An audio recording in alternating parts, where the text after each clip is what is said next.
मैं chat box open कर लेता हूँ एक बार।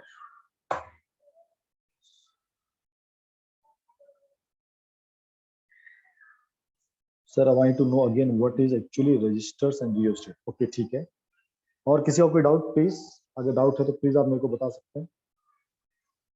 Excuse me, sir. बोलो बच्चा।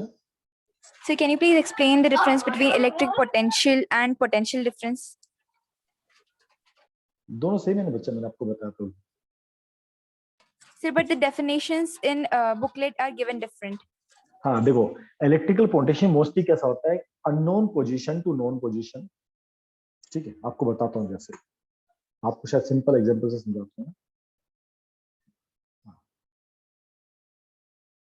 ये समझो आपका कोई इलेक्ट्रिकल फील्ड है,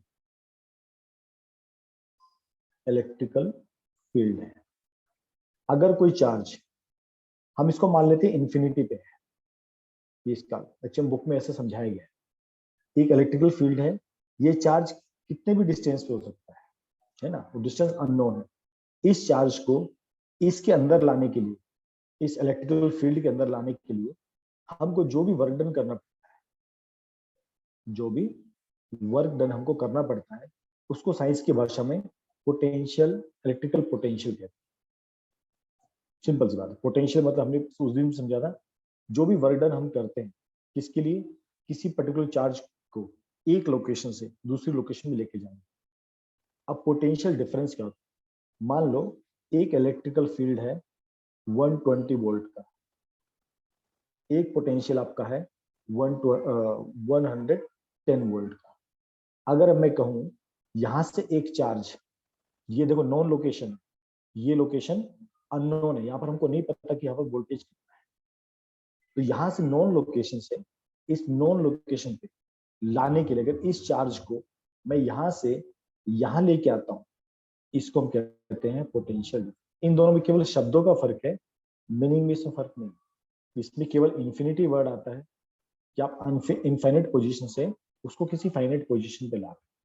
और यहाँ पर आपको पता है यहाँ से इतना वोल्टेज, यहाँ पर इलेक्ट्रिकल फील्ड है, यहाँ पर इस फील्ड की मैंने आपको बताया ना, पोटेंशियल का मतलब क्या होता है, क्षमता, उसमें कितनी पावर है, उस चार्ज में कितनी पावर है। तो अगर एक पर्टिकुलर पावर के चार्ज को इंफिनिटी से किसी फील्ड में लेना, इलेक्ट्रिकल फील्ड में, उसको इलेक्ट्रिकल पोटेंशियल। अभी क्लियर बच्चा? दोनों Yes, बहुत sir, माइनर clear. डिफरेंस होता है। यस ओके, और डाउट है how to plot graphs of the Ohm's law. ठीक है, शुभम ये कौन सा क्वेश्चन नंबर 11 है, क्वेश्चन नंबर 8, कौन से क्वेश्चन जो मैंने आपको दिए थे वो क्वेश्चंस? ठीक है, मैं उनको भी देखता हूँ। ठीक है, तो सबसे पहले हम एक बार वापस एक बार ओम्स लॉ को रिपीट करते हैं। ठीक है, हम लोगों ने दो चीज पढ़ी थी, जो हम चार्जेस की बात करते हैं। ठीक है, हम लोग किसकी बात करते हैं इलेक्ट्रिसिटी में, चार्जेस की बात करते हैं। फ्लो ऑफ इलेक्ट्रिसिटी को क्या कहते हैं, चार्जेस। जब फ्लो ऑफ चार्जेस को हम क्या कहते हैं, इलेक्ट्रिसिटी कहते हैं। अब मैंने आपको बताया था इस चार्ज से दो चीज कनेक्टेड है। इस चार्ज से तो वोल्टेज कनेक्टेड है, ये शब्द हम बार बार पढ़ते हैं, और एक एक इस चार्ज से करंट भी कनेक्टेड होगा। अभी होते क्या है, ये जो वोल्टेज होती है ये इस चार्ज की पावर बताती है, ये चार्ज कितना पावरफुल है। इसको हम एक सिंपल आपको एकदम लेमन भाषा में आपको समझाते हैं, ये चार्ज कितना पावरफुल है। और ये करंट क्या बताएगा, ये चार्ज किस स्पीड से मूव करता है। दोनों चीज है, ये कार कितनी अच्छी है और ये कितनी स्पीड से चल सकती है, ये चार्ज कितनी घटिया, ये गाड़ी कितनी घटिया है और इसकी स्पीड कितनी है। हम नॉर्मली देखते हैं जो अच्छी क्वालिटीज की बड़ी कार्स होती है उनकी स्पीड बहुत अच्छी होती है। नॉर्मल अगर हम मारुति 800 से कंपेयर करेंगे और आजकल के लेटेस्ट वर्जन से कंपेयर करेंगे, तो आप पावर और आपको स्पीड दोनों में डिफरेंस नजर आएगा। अब जितने भी लेटेस्ट मॉडल आते हैं आप देखो उनका पावर बहुत अच्छा होता है, और आपकी अगर पावर अच्छी होगी आपकी स्पीड भी बहुत अच्छी होगी। ये नॉर्मल से कॉमन है। अगर आपका गाड़ी 100 सीसी का है, आप उसका मैक्सिमम रेंज देखोगे, आप मैक्सिमम अगर उसको आप 70 के ऊपर चलने की कोशिश करोगे, 70 किलोमीटर पर आवर, अगर इसके ऊपर आप इसको लेके जाने की कोशिश करोगे, आप 80 भी ले आ सकते हो, 90 भी ले आ सकते हो। अभी हम बाइक की बात करें, सॉरी बाइक की बात करें, अगर आपका 110 सीसी इंजन का बाइक है, आप उसको जब रोड पे दौड़ाओगे तो मैक्सिमम 70 किलोमीटर तक तो कोई दिक्कत नहीं, पर 80 90 100 ऊपर लेके जाओगे, एक तो आपकी गाड़ी बैलेंस खराब हो सकता है, आपकी गाड़ी कट खट खट खट खट ऐसे भी कर सकती है, अगर आपने कभी इसको देखा हो, है ना, सबने नोटिस किया है। वहीं अगर अब बाइक की आपकी सीसी ज्यादा हो, जैसे पल्सर की है, ठीक है, इस केस में अगर आप इसकी स्पीड 100 किलोमीटर पर आवर भी लेके जाए तो आपकी गाड़ी बहुत स्टेबिलिटी से चलती है। ये सब लोगों ने महसूस किया है। तो उसी तरह आपके जो चार्जेस होते हैं ये किस पावर से मूव करते हैं और कितनी स्पीड से मूव करते हैं, यही कंसेप्ट होता है इलेक्ट्रिसिटी। हमारे घर में जो इलेक्ट्रिसिटी आती है वो कितने पावर से आती है, कितनी स्पीड से आती है। अभी जैसे आपको मैंने यहाँ पर एक एग्जांपल, अगर बाइक का सीसी पावर अच्छी है तो उसका पिकअप बहुत अच्छा होगा, उसका स्पीड, जो स्पीड पिकअप करती है, एक्सेलरेशन, इसको खासकर एक्सेलरेशन वो बहुत अच्छा होगा। ठीक है, ये कोरिलेशन किसके साथ है, ओम्स लॉ के साथ। तो वैसे ही अगर आपका जो चार्जेस है, अगर उसकी वोल्टेज पावर अच्छी है तो उसका स्पीड भी काफी अच्छा होगा। ये ओम्स अंकल ने फाइंड आउट किया। इसी को ओम्स लॉ कहते हैं। जो वोल्टेज होती है that is directly proportional to the current. ठीक है, और इसको हम ऐसे भी कह सकते हैं, जो हमको करंट मिलेगा या जो चार्जेस जो स्पीड एक्वायर करेंगे ये वोल्टेज के ऊपर टोटली डिपेंड करेगा। अगर अच्छे पावर के करंट चार्जेस हैं उनकी स्पीड भी फास्ट होगी। तो हमने पढ़ा था जब ये प्रोपोर्शनली का साइन हटता है, जब ये प्रोपोर्शनली का साइन हटता है V equal to I R आता है। तो ये दोनों वेरिएबल हैं, V भी वेरिएबल है और I भी वेरिएबल। अगर आपका V बढ़ेगा आपका I भी बढ़ेगा, उसकी वैल्यू बढ़ेगी, और आपका V का वैल्यू कम होगा आपका I का वैल्यू भी कम हो जाएगा। इसका मतलब ये जो R है, इस R को कहते हैं रेजिस्टेंस।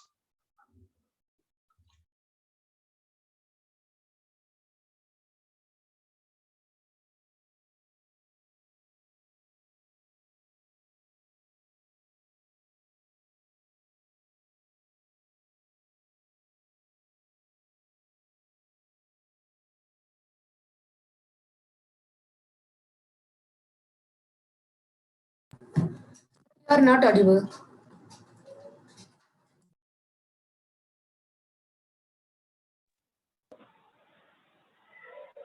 सॉरी, बच्चे का कॉल आ गया था। जो उसने जानवी कोविड पॉजिटिव आई, देखो मैंने जानवी को भी क्लास में एंट्री लिया है। तो देखिए चीजें बढ़ रही है कोविड के टाइम में, आप सब लोगों को ध्यान देने की बहुत जरूरत है। मैं आपसे बार बार रिक्वेस्ट वही करता हूँ, आप लोग बाहर जाते हैं, आप कहीं भी जाते हैं, पेरेंट्स बाहर जाते हैं, समझदारी बरतिए। कोविड डेंजरस है, ठीक है। कोविड को जब तक आप लोगों का वैक्सीनेशन नहीं होता तब तक आप सब लोगों को बहुत सावधानी रखने की जरूरत है। ये बात आप ध्यान रखिएगा।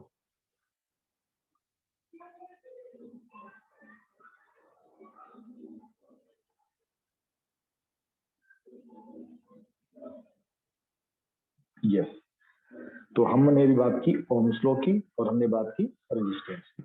आशीष बेटा अभी क्लियर है ये पॉइंट जो हमने डिस्कस किया ओम्स लॉ का?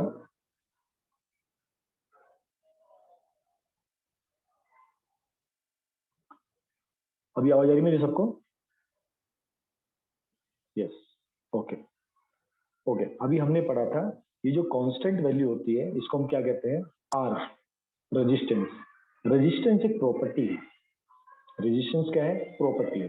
किसकी प्रॉपर्टी है, ये उस वायर की प्रॉपर्टी है जिसके थ्रू करंट फ्लो करता है। याद रखें, ये वायर है ना, वायर, ये जिस भी मटेरियल का बना है, हर मटेरियल की अपनी प्रॉपर्टी होती है। आप लोग मेटल से नॉन मेटल पढ़ते हो, आप मेटल्स भी पढ़ते हो। मेटल्स में वैरायटी है, किसी में फ्री इलेक्ट्रॉन 1 है, किसी में फ्री इलेक्ट्रॉन 2 है, किसी में फ्री इलेक्ट्रॉन 3 है। और हर एक मेटेरियल की अपनी कुछ केमिकल प्रॉपर्टीज होती है, कुछ केमिकल फिजिकल प्रॉपर्टीज होती है, ठीक है। उसी तरह देखो, ये जो रेजिस्टेंस है ना, ये भी, ये जब करंट इस वायर के थ्रू जब फ्लो करेगा तो हमको मालूम है ये रेगुलर फ्लो नहीं कर सकता। आपको जैसे एग्जांपल है, अगर आप गांव की तरफ जाते हो, गांव का रोड अगर एकदम साफ सुथरा ना हो, कंकड़ पत्थर वाला हो, ऐसा हो, तो आपकी नॉर्मली स्कूटी हो, बाइक हो, आप स्पीड स्लो करके चलाते हैं। क्यों? ताकि आप फिसल ना जाओ। उसी तरह ये जो करंट होता है ना, ये हमने लास्ट टाइम समझा था ड्रिफ्ट स्पीड क्या होती है। अगर किसी को वापस सीखना है तो मैंने रिकॉर्डेड लेक्चर अपलोड करके रखा। जब इसमें से इलेक्ट्रॉन जब फ्लो करते हैं ना इस वायर के अंदर से, तो उनको एक रेजिस्टेंस मिलता है, मतलब वो इतना इसमें से स्मूथली फ्लो नहीं कर पाते। क्यों नहीं फ्लो कर पाते हैं? इसमें जो पॉजिटिव आयंस हो, ये हमने लास्ट क्लास में हमने डिस्कस किया, जब इलेक्ट्रॉन इसमें से फ्लो करेंगे कंटिन्यूस वायर में से, तो पॉजिटिव आयंस क्या करेंगे, इसकी स्पीड को रोकने की कोशिश करते हैं। एक तरह से क्या करते हैं, रेजिस्टेंस का काम करते हैं, फ्रिक्शन पैदा करते हैं। हम इसको फ्रिक्शन वर्ड कहते हैं। अगर आपका रास्ता ऐसे ऊबड़ खाबड़ हो, अगर हाईवे तो नॉर्मली प्लेन होता है, अगर रास्ता ऊबड़ खाबड़ हो तो आपकी बाइक को चलने में ऐसा दिक्कत आता है, वो स्पीड स्लो करनी पड़ती है ना। तो इसी जब वायर में से चार्जेस जब फ्लो करते हैं, अगर उनको स्मूथ पाथ नहीं मिलता तो उससे क्या होता है, वो उनकी स्पीड हो जाती है स्लो। तो ये आर जो होता है, ये प्रॉपर्टी होती है, किसकी प्रॉपर्टी होती है, इस वायर की प्रॉपर्टी होती है। किस वायर की प्रॉपर्टी होती है? ये प्रॉपर्टी क्या करती है, ये करंट के फ्लो को कंट्रोल करती है। ये क्या करती है, करंट मतलब जो चार्जेस हैं, ये चार्जेस ऑफ स्पीड को कंट्रोल करती है। अगर रास्ता स्मूथ होगा तो स्पीड फास्ट होगी, और रास्ता टेढ़ा मेढ़ा होगा, ऊबड़ खाबड़ होगा, तो स्पीड इसकी स्लो हो जाएगी। अब ये प्रॉपर्टी बहुत जरूरी होती है। क्यों जरूरी होती है? जिस आपको मैंने बताया था, घर पे जो इलेक्ट्रिसिटी आपकी 230 वोल्ट की आती है, ठीक है। नॉर्मली हमारे घरों में जो करंट का नीड होता है मैक्सिमम 20 एम्पियर तक का, मैक्सिमम हमारे जितने भी घर के जो इंस्ट्रूमेंट होते हैं वो 20 एम्पियर के अंदर काम कर लेते हैं, उनको उससे ज्यादा करंट नहीं चाहिए होता। हाँ, means the resistance the property the part from which, yes yes, एकदम सही आ रहे हैं, आपने सही पकड़ा। तो घर में जो इलेक्ट्रिसिटी आती है 230 वोल्ट पे आती है, ठीक है, और इसके अंदर एक करंट रहता है। मान लीजिए 50 एम्पियर का करंट मेरे घर पे आता है, इतने करंट का इलेक्ट्रिसिटी मेरे घर पे आता है। अब नॉर्मली क्या होता है, मेरे घर में जितने भी इंस्ट्रूमेंट होते हैं सबकी अलग अलग रिक्वायरमेंट होती है। ये हमने लास्ट क्लास में बहुत अच्छी तरह डिस्कस किया। किसी को 1 एम्पियर करंट चाहिए, किसी को 2 एम्पियर चाहिए, किसी को 5 एम्पियर चाहिए, किसी को 20 एम्पियर चाहिए। पीछे से कितना आ रहा है, 50 एम्पियर। इसको 50 से 1 पे कम करना है, इसको 50 से 2 पे कम करना है, इसको 50 से 5 पे कम करना है, इसको 50 से 20 पे कम करना है। अब कम कैसे होगा, कम करता है, यहाँ पर इंस्ट्रूमेंट लगते हैं, जो हमारे जो भी इंस्ट्रूमेंट होते हैं ना, इसके अंदर ये रजिस्टर्स लगाए जाते हैं। एक डिवाइस होते छोटे छोटे, ये डिवाइसेस लगाए जाते हैं। ये डिवाइसेस क्या करते हैं, ये फनल का काम करते हैं, ऐसे फनल का काम करते हैं। एक तरह से क्या कर रहे हैं, रास्ते को ऑब्स्ट्रक्ट कर रहे हैं, छोटा कर रहे हैं। तो समझो यहाँ से आपका 50 एम्पियर का जब करंट आता था, यहाँ से केवल कितना पास ऑन हो रहा है, 2 एम्पियर। ये जो फनल शेप है, ये आप कह सकते हो ये रजिस्टर्स है। इसको मैं एकदम सिंपल भाषा में कहूँ, ये फनल शेप क्या है, ये रजिस्टर्स है। ये क्या करते हैं, अब आपका करंट क्या होता है, it is a flow of charges. तो क्या करते हैं, रास्ता छोटा कर देते हैं, तो उससे क्या होता है, करंट कम स्पीड में फ्लो करना स्टार्ट करता है। 50 एम्पियर से केवल आपका 2 एम्पियर ही फ्लो करता है। ये काम कौन करता है, रजिस्टर्स करते हैं। ये अंडरस्टूड सबको? ये हमने लास्ट टाइम डिस्कस किया था। अब जो रजिस्टर्स होते हैं, इसमें भी दो वैरायटी होती है। रजिस्टर्स में भी दो वैरायटी होती है। एक होता है फिक्स रेजिस्टेंस, फिक्स्ड, एक होता है वेरिएबल। जो फिक्स रेजिस्टेंस होते हैं, ये हमारे जो फैन है, ट्यूबलाइट है, या आपकी जो भी इलेक्ट्रिकल डिवाइसेस होते हैं, ये मशीन के अंदर फिक्स होता है, वेव्स होगा। ये आप ऐसा कह सकते हो। मैं आपको सिंपल लेमन भाषा में समझाऊं तो रेजिस्टेंस क्या होता है, ठीक है। रजिस्टर्स दो होते हैं, फिक्स्ड होता है, एक वेरिएबल होता है, ठीक है। आपके जो इंस्ट्रूमेंट होते हैं, जो कंपनी आपको मैन्युफैक्चर करके देती है, sir instant of those instrument which are act as resistor can you use different variety of wire. ये बच्चा, हम वायर भी डिफरेंट यूज कर सकते हैं। मैं आपको अभी समझाऊंगा कि ये रजिस्टर्स होते क्या है। धीरे अभी आज हम टॉपिक पढ़ रहे हैं संध्या, उसमें चीज कवर अप होने वाली है कि रजिस्टर्स क्या होते हैं, इंसुलेटर्स क्या होते हैं, सुपर कंडक्टर क्या होते हैं, और इंसुलेटर्स क्या होते हैं। आज वही टॉपिक हमारा पढ़ना, ठीक है।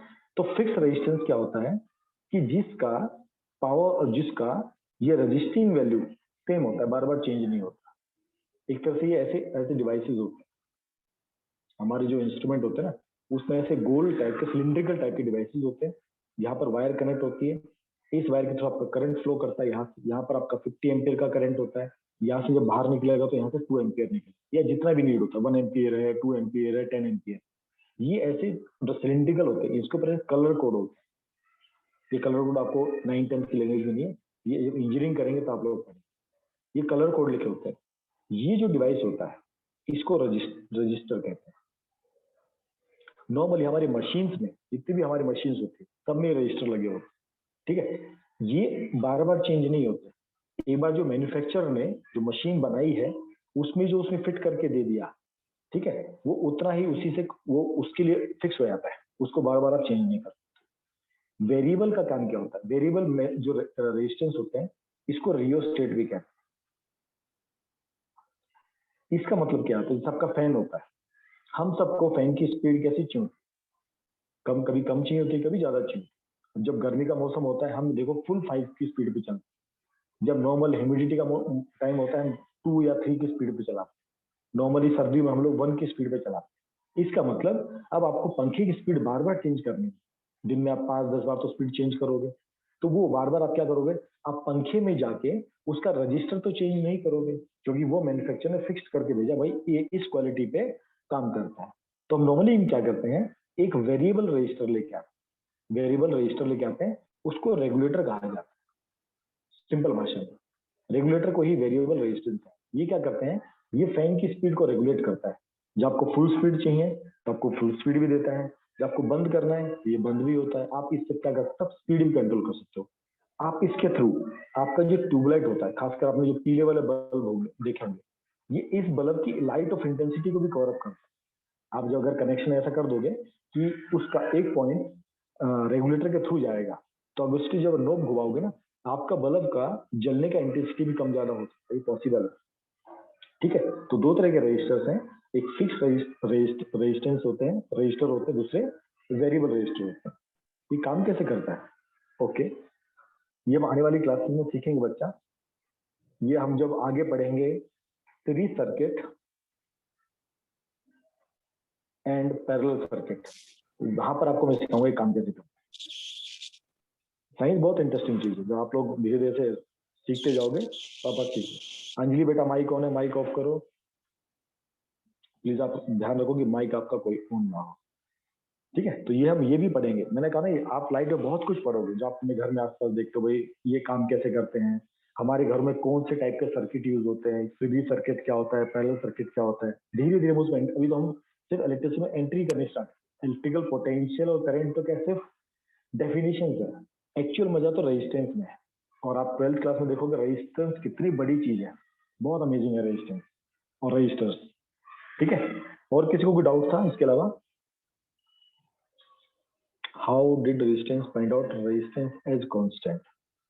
हाँ बेटा, हमने जब ओम्स लॉ देखा था ना, हमने ओम्स लॉ में एक्सपेरिमेंट किया था, देखिए अगर आपको याद हो तो हमने पिछले क्लास में ओम्स लॉ पढ़ा था, ये वाला सेटअप। तो ओम्स अंकल ने एक्सपेरिमेंट किया था, उसने यहाँ पर क्या किया था, यहाँ पर एक फिक्स्ड बैटरी ली थी, जैसे हमने 20 वोल्ट लिया था, फिर उसने क्या किया, यहाँ पर एक बल्ब जोड़ा है, फैन आपने जोड़ा, आपने फैन ज्वाइन किया था, फिर उसने क्या किया था, यहाँ पर एक वेरिएबल रजिस्टर दिया, तो जब यहाँ से ये एमीटर पे वो करंट मेजरमेंट करता है, तो ऐसे उसको कुछ रीडिंग मिलती गई, तो उसका जो चार्ट आया था, चार्ट उसका कैसा आया था, ऐसा आया था चार्ट, समथिंग लाइक दैट। हमने पढ़ा था यूनिफॉर्म स्पीड वाला चीज कॉन्सेप्ट, जो हमने हम ये speed find out distance time graph, distance upon time, ये लाइन क्या इंडिकेट करती थी, स्पीड, कौन सी स्पीड थी, यूनिफॉर्म स्पीड। तो जब इस एक्सपेरिमेंट में उसने जब वैल्यूज फाइंड आउट की v और i की, उसको v तो पता था ये उसका v है, यहाँ पर उसको i पता था। आप एक बार वापस ओम्स लॉ वाला कॉन्सेप्ट फिर से पढ़ो, उसमें है प्रसिद्धि। ओम्स अंकल एक्सपेरिमेंट किया था, इसलिए इसको हम ओम्स भी कहते हैं। जो रजिस्टर होता है उसकी यूनिट होती है, ये ओम्स होती है। या इसको फिर से एक्सप्लेन करूं अगर आपको चाहिए तो, इसको फिर से एक्सप्लेन करने की नीड है। इसको आपको एक सिंपल भाषा में और बताता हूँ अगर आप समझना चाहो तो, ओके। सिंपल सी बात है, अगर आप इसको सिंपल भाषा में समझना चाहो, ये समझो आपका रजिस्टर है, ये देखो यहाँ पर आपका लगा है वोल्ट मीटर, यहाँ पर आपका लगा है एक एमीटर। एमीटर क्या करता है, करंट मेजरमेंट करेगा। सिंपल इसको आप लैब में भी कर सकते हो, V फॉर वोल्ट पे, ये हमारा रजिस्टर है, ये हमारा बैटरी है। आपने एक ऐसा टेबल बना लिया, एकदम सिंपल भाषा में। इस रेजिस्टेंस की वैल्यू 5 ओम है, ये इसकी वैल्यू है, ठीक है। अब मैंने क्या किया, फर्स्ट में इसमें मैंने 5 वोल्ट का एक बैटरी कनेक्ट किया, ठीक है। हमको करंट निकालना आई, तो V अपॉन आर हमारा करंट होता है, ठीक है। अब ये मेरा V हो गया, ये मेरा I हो गया। फर्स्ट केस, जब मेरा V का वैल्यू 5 है तो मेरा I का वैल्यू कितना आएगा, 5 अपॉन 5 मतलब 1, ये 1 आ गया। अब मैंने इसमें एक बैटरी और ऐड कर दी, अब मैंने इसको कर दिया 10 वोल्ट। अब मैं देखूंगा ये 10 वोल्ट है तो मेरा करंट कितना हुआ, 2 एम्पियर, है ना, क्योंकि 10 अपॉन 5 2 एम्पियर होता है। अब मैंने वापस बैटरी चेंज की, मैंने 3 बैटरीज में कनेक्ट कर, 15, ये कितना हो गया 3, 24। तो मैं अभी क्या देख रहा हूँ, अगर मेरा ये आर फिक्स है, क्योंकि मैं मेरा बल्ब फैन जो मैंने उसमें कनेक्ट किया तो फिक्स रहेगा, उसका रेजिस्टेंस भी फिक्स रहेगा। मैं जब बार बार इस वोल्टेज को इंक्रीज कर रहा हूँ तो मेरा करंट भी धीरे धीरे इंक्रीज हो रहा है। तो जब मैं इसको ग्राफ पे प्लॉट करता हूँ, यहाँ पर मेरा V प्लॉट होता है, यहाँ पर मेरा I प्लॉट होता है, तो आप देखेंगे आपका ग्राफ कैसे बनेगा, ऐसे स्ट्रेट लाइन। तो यहाँ से, तो ये जो लाइन होती है किसको डिनोट करती है, आर की डिनोट करती है, इसलिए एकदम स्ट्रेट लाइन होती है। अंडरस्टूड जय और सिद्धि, क्लियर अभी?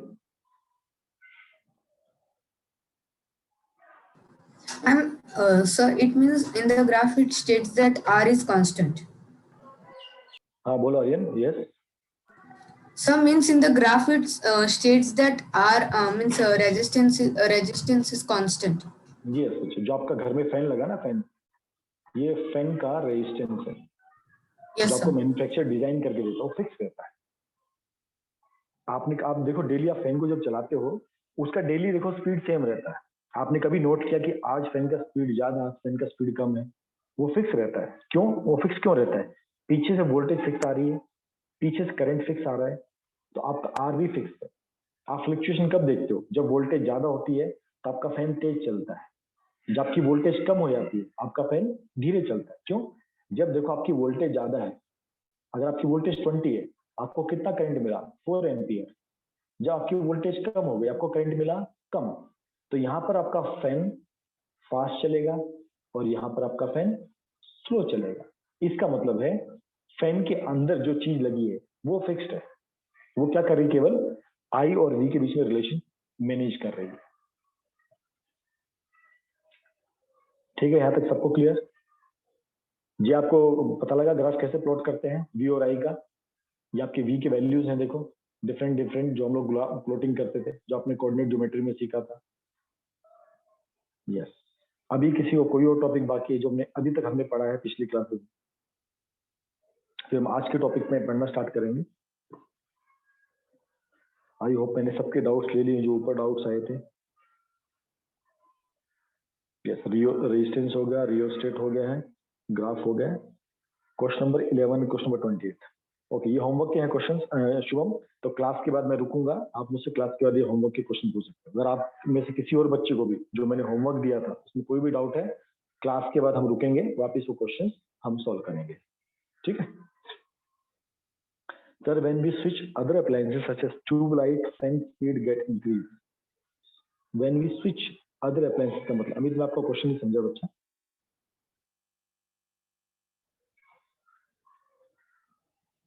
When we switch on या off, वो क्लियर नहीं आपका क्वेश्चन, आप एक बार क्वेश्चन क्लियर रखो। When we switch off other appliances, नहीं, ऐसा नहीं होता है।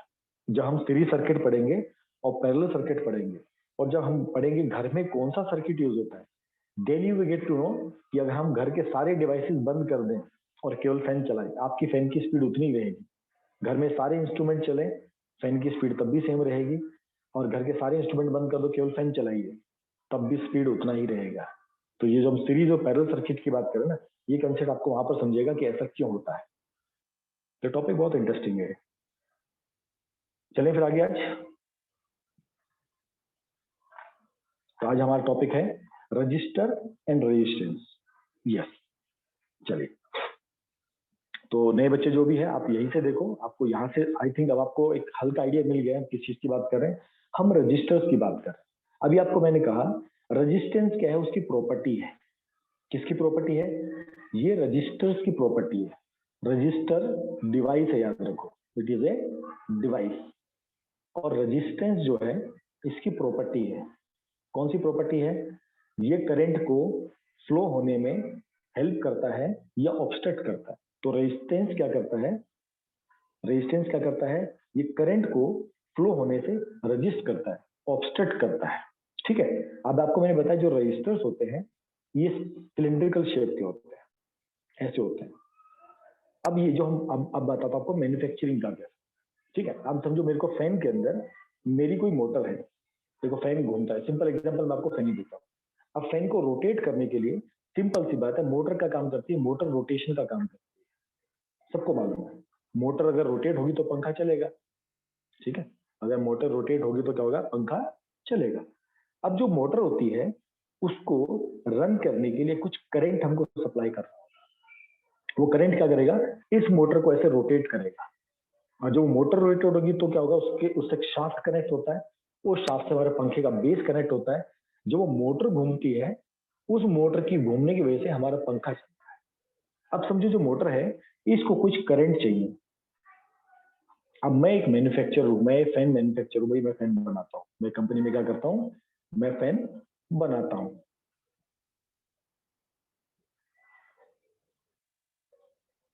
वन सेकेंड, कोई बच्चे बार बार अंदर बाहर हो रहे हैं, मीटिंग रूम लॉक कर देता हूँ। ठीक है, मैं एक फैन मैन्युफैक्चरर हूँ, मैं इंडिया में फैन बनाता हूँ। मान लीजिए मुझे पता है इंडिया में 240 वोल्ट का वोल्टेज मुझे मिलता है, वोल्टेज सप्लाई मुझे मिलती है। अब मुझे पता है, मैं मार्केट में जाता हूँ, मुझे पहले मार्केट से एक मोटर परचेज की। तो जो मोटर बनाता है वो मुझे क्या कहता है? ये मोटर जब चलेगी तो 1 एम्पियर पे समथिंग 100 राउंड पर मिनट, ये फैन जो होगा, तो मोटर चलेगी, ये 1 एम्पियर अगर इसको करंट मिलेगा, कितना करंट? 1 एम्पियर इसको करंट मिलेगा, ये इतने स्पीड से दौड़ेगी। अगर इसको 2 एम्पियर करंट मिलेगा, ये 150 आरपीएम से चलेगी। अगर इसको 3 एम्पियर मिलेगा, मैं इसको 200 आरपीएम पे चलाऊं। तो आप देखो, जो छोटे फैन होते हैं, आपने कभी छोटे फैन ऑब्जर्व किए होंगे, छोटे फैन बहुत तेज चलते हैं और बड़े फैन थोड़े धीरे चलते हैं। उसमें डिफरेंस क्या होता है? उसमें केवल इस मोटर का डिफरेंस। तो मैन्युफैक्चरर जानता है, जो मोटर का मैन्युफैक्चरर बताता है, मुझे क्या बताएगा? अगर आपको स्लो स्पीड का फैन चाहिए तो आप 1 एम्पियर वाली मोटर ले लो। अगर आपको थोड़ी फास्ट स्पीड चाहिए, आप 2 एम्पियर वाले ले लो। और अगर और फास्ट चाहिए आपको 3 एम्पियर वाले। तो मैं क्या करता हूँ, मैंने इसे 3 एम्पियर का एक मशीन परचेज कर लिया। तो मुझे पता है मुझे 240 वोल्ट का वोल्टेज मिल रहा है। मैंने इसमें जो मोटर फिट की है उसको चलने के लिए 3 एम्पियर एटलीस्ट करंट चाहिए। जब इसको 3 एम्पियर करंट मिलेगा, वो 200 आरपीएम, आरपीएम मतलब राउंड पर मिनट, जो पंखा चलता है ना, पंखा वो कितने 1 मिनट में कितने राउंड लगाएगा, वो मुझे मोटर मैन्युफैक्चरर बताता है। तो उसने मुझे कहा भाई 3 एम्पियर अगर इसको मिलेगा करंट तो क्या होगा? वो आपको 200 राउंड पर मिनट घूमेगा। अब क्या करता हूँ मैं? ये रजिस्टर बनाता हूँ। अब मैं क्या करता हूँ? V equal to I R का कॉन्सेप्ट यूज करता हूँ। V वोल्टेज कितना है? 240 वोल्ट। आई मुझे कितना चाहिए? 3 एम्पियर। तो यहां से मेरा आर का वैल्यू कैलकुलेट होगा। तो मेरा आर का वैल्यू कितना आ गया? 80 ओम्स। तो ये एज ए फैन मैन्युफैक्चरर मैंने क्या किया? मार्केट में गया और मार्केट वाले को मैंने क्या कहा, भाई मेरे को 80 ओम्स का रेजिस्टेंस दे। तो मुझे क्या करेगा? छोटे छोटे डिवाइस देगा और 80 ओम में इसमें इसमें फैन में फिट कर दूं। अब ये फैन मेरे घर आता है। अब जो ये रजिस्टर्स बनते हैं, ये जो एक तरह से क्या है कि ये डिवाइस है, ये क्या एक तरह से डिवाइस है। अब इसको बनाने के लिए कुछ सर्टेन कंडीशंस होती है। तो देखो इसकी 4 कंडीशंस होती है। फर्स्ट कंडीशन, ये जो मैं मटेरियल यूज करूंगा, सबसे इंपॉर्टेंट होता है मटेरियल, कि मैं क्या चीज यूज कर रहा हूँ। मैं कॉपर यूज कर रहा हूँ, एल्यूमिनियम यूज कर रहा हूँ। अभी हम जो अगली शीट पढ़ेंगे उसमें हम इसको डिटेल में पढ़ेंगे। अलग अलग जो मटेरियल होते हैं ये अलग अलग क्या होते हैं? मेटल्स होते हैं, कुछ नॉन मेटल्स भी होते हैं। देखो खेल किस चीज का है? खेल पूरा चार्जेस का है। किसी का माइक ऑन है, प्लीज आप माइक ऑफ रखिए। Anjali, please mic on off रखिए आप। ठीक, खेल सारा किसका है, चार्जेस का है या इलेक्ट्रॉन्स का है। भाई कितने फ्री इलेक्ट्रॉन्स अवेलेबल है मेटल्स पे, कितने फ्री इलेक्ट्रॉन्स अवेलेबल नहीं है। ठीक है, ये प्रॉपर्टी ही मेटल को डिसाइड करने में आती है। तो जब रजिस्टर्स हम बनाते हैं तो हम सबसे पहले चूज करते हैं हमको कौन सा मेटेरियल चाहिए। अब ये हर एक मेटल की रेजिस्टिविटी रेजिस्टेंस हमने कैलकुलेट की हुई है। ठीक है, हर एक मटेरियल जो होता है, जैसे हम नीचे लिस्ट पढ़ेंगे ना, देखो आपको मैं एक लिस्ट दिखाता हूँ। ये देखो आपको डिफरेंट डिफरेंट मटेरियल दिखाई दे रहे हैं, सिल्वर, कॉपर, गोल्ड, ये सब इसकी क्या है, रेजिस्टिविटी। मतलब ये कितने अच्छे तरह से आपकी इलेक्ट्रिसिटी प्रोड्यूस कर सकते हैं। सॉरी, दूसरा स्क्रीन आ गया। देखो ये अलग अलग पावर्स है। अब देखो ये इसकी स्टैंडर्ड पावर, ये इसकी स्टैंडर्ड वैल्यूज। आप देखोगे हर मटेरियल की अलग अलग है। तो मटेरियल भी हम लोग डिसाइड करते हैं हमको कितना करेंट, कितना ओम्स का रेजिस्टर, हमको 1 ओम का बनाना है, 2 ओम का बनाना है, 10 का बनाना है, 20 का बनाना है, 100 का बनाना है, 1000 का बनाना है। हम इसमें से मटेरियल सिलेक्ट करते हैं। अब मटेरियल सिलेक्ट करने के लिए क्राइटेरिया भी क्या चाहिए भाई, वो सस्ता भी होना चाहिए, अच्छा भी होना चाहिए। हम इंडियंस क्या देखते हैं, सस्ते में अच्छा। अब तुम रजिस्टर बनाने के लिए सिल्वर और गोल्ड तो यूज नहीं करो, सिंपल सी बात है ना।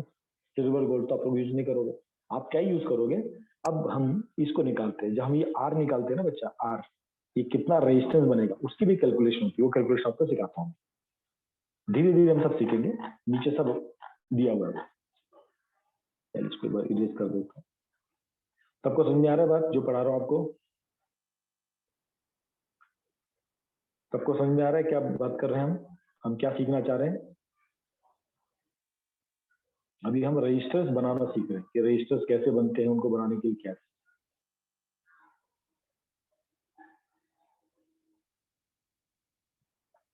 Yes, okay.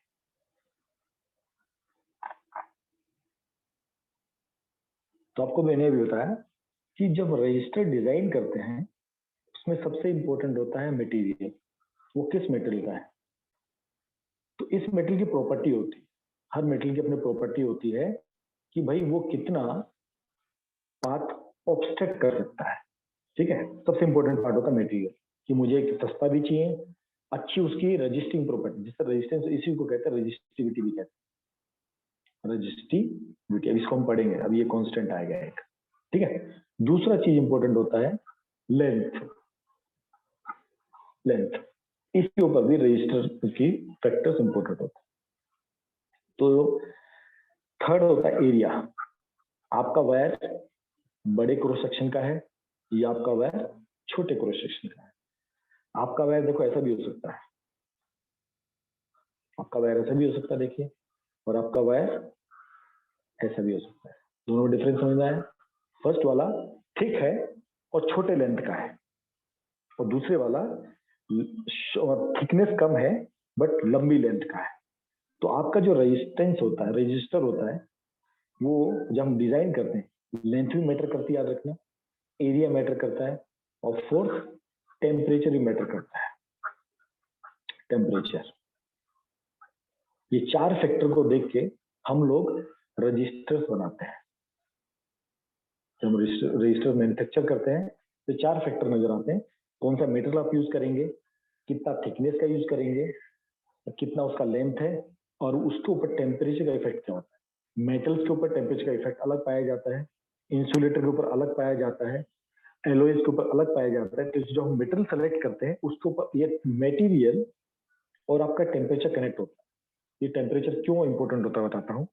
आपका जब इस वायर के थ्रू आपका जब करंट फ्लो करता है, आपने कुछ वो देखोगे आप, मम्मी को आपने कभी देखा होगा किचन में, जब मम्मी कुकिंग करती है तो आपका जो पैन होता है, इस पैन में आप क्या करो, लोहे की वो छड़ी, वो कड़छी होती है, कड़छी बोलते हैं इसको, है ना। आई थिंक उसको कड़छी बोलते हैं, आप लोग मराठी में क्या बोलते हैं, हिंदी में? हम तो उसको कड़छी बोलते हैं, जिससे आप सब्जी को बीच में मिक्सिंग करते हो, जिसके ऊपर पीछे हैंडल भी लगा होता है यहाँ पर, ताकि आपको हीट ना लगे। ठीक है, तो आप देखो ये अगर हीट के उसमें है तो इसमें धीरे धीरे हीट फ्लो होता है। ठीक है, हाँ, उलाटनी। ठीक है, उसी तरह जब इस वायर के अंदर से करंट फ्लो होता है ना, आप कभी वायर को ट्राई मत करना, वैसा ट्राई मत करना, कभी नॉर्मल वायर, आजकल तो मोटी अच्छी वायर आती है, अच्छी क्वालिटी की वायर आती है, जब वायर के अंदर से करंट फ्लो करता है ना, तो उसमें हीट जनरेट होती है। अब हीट जनरेट क्यों होती है? अगर मैं अपने दोनों हाथों को रगड़ना स्टार्ट करूं तो फ्रिक्शन फोर्स से क्या होता है? हीट प्रोड्यूस होती है, सबने देखा है। उसी तरह क्या होता है, जब इसमें से इलेक्ट्रॉन्स मूव करते हैं तो प्रोटॉन की वजह से दोनों में क्या होता है? फ्रिक्शन होता है। इस फ्रिक्शन की वजह से क्या होता है? हीट प्रोड्यूस होती है। इस फ्रिक्शन की वजह से क्या होता है? हीट प्रोड्यूस होती है। इसलिए हमको ऐसे मेटेरियल चुनने होते हैं जिसमें हीट तो अच्छी पास हो जाए, करंट तो अच्छा फ्लो करेगा, बट उसमें हीट कम जनरेट हो, मतलब उसमें टेम्परेचर का बैलेंस होना बहुत जरूरी होता है। तो ये भी प्रॉपर्टी होती है। आप जैसा मटेरियल सेलेक्ट करोगे ना, उसके अगेंस्ट में उसका टेम्परेचर का प्रोफाइल रहता है। तो हम ये सब ध्यान रखते हैं। सबसे इंपॉर्टेंट क्या है? हम क्या मटेरियल यूज करते हैं, और उस मटेरियल को जब यूज करेंगे तो जब उसमें से करंट फ्लो करेगा, उसमें से टेम्परेचर कैसा है, वो पूरा वायर को गर्म कर देगा क्या, है ना? वो उसमें से ज्यादा करंट पास हो, कहीं वायर ब्रेक तो नहीं हो जाएगा? वो हमको उसका वो थिकनेस वो हमको जानना भी बहुत जरूरी होता है। तो जो आपका रेजिस्टेंस होता है, रजिस्टर होता है, ये रजिस्टर कैसे कैलकुलेट होता है? ये रजिस्टर आपका लेंथ के डायरेक्टली प्रोपोर्शनल होता है। तो जितना लंबा वायर होगा, sir what do you think which is a perfect wire? धीरे धीरे सीखेंगे बच्चा, मेरे थिंकिंग से कुछ नहीं होता है। आपके जो इंस्ट्रूमेंट होते हैं ना, हमको क्या यूज करना है, उसके ऊपर हमारा वायर डिसाइड होता है। जैसा बल्ब देखिए, जो पीले वाला बल्ब होता है, उसके अंदर जो टंगस्टन होता है वो भी एक वायर है। जिस वायर के थ्रू करंट फ्लो करके स्विच से जो वायर कनेक्ट होता है वो भी वायर है। यूजेस के ऊपर डिपेंड करता है। यही वायर आपके एसी में किसका काम करती है? कूलिंग इफेक्ट का काम करती है। यही वायर आपके इलेक्ट्रिसिटी रोड में जो पानी गर्म करती है उसमें हीटिंग का काम करती है।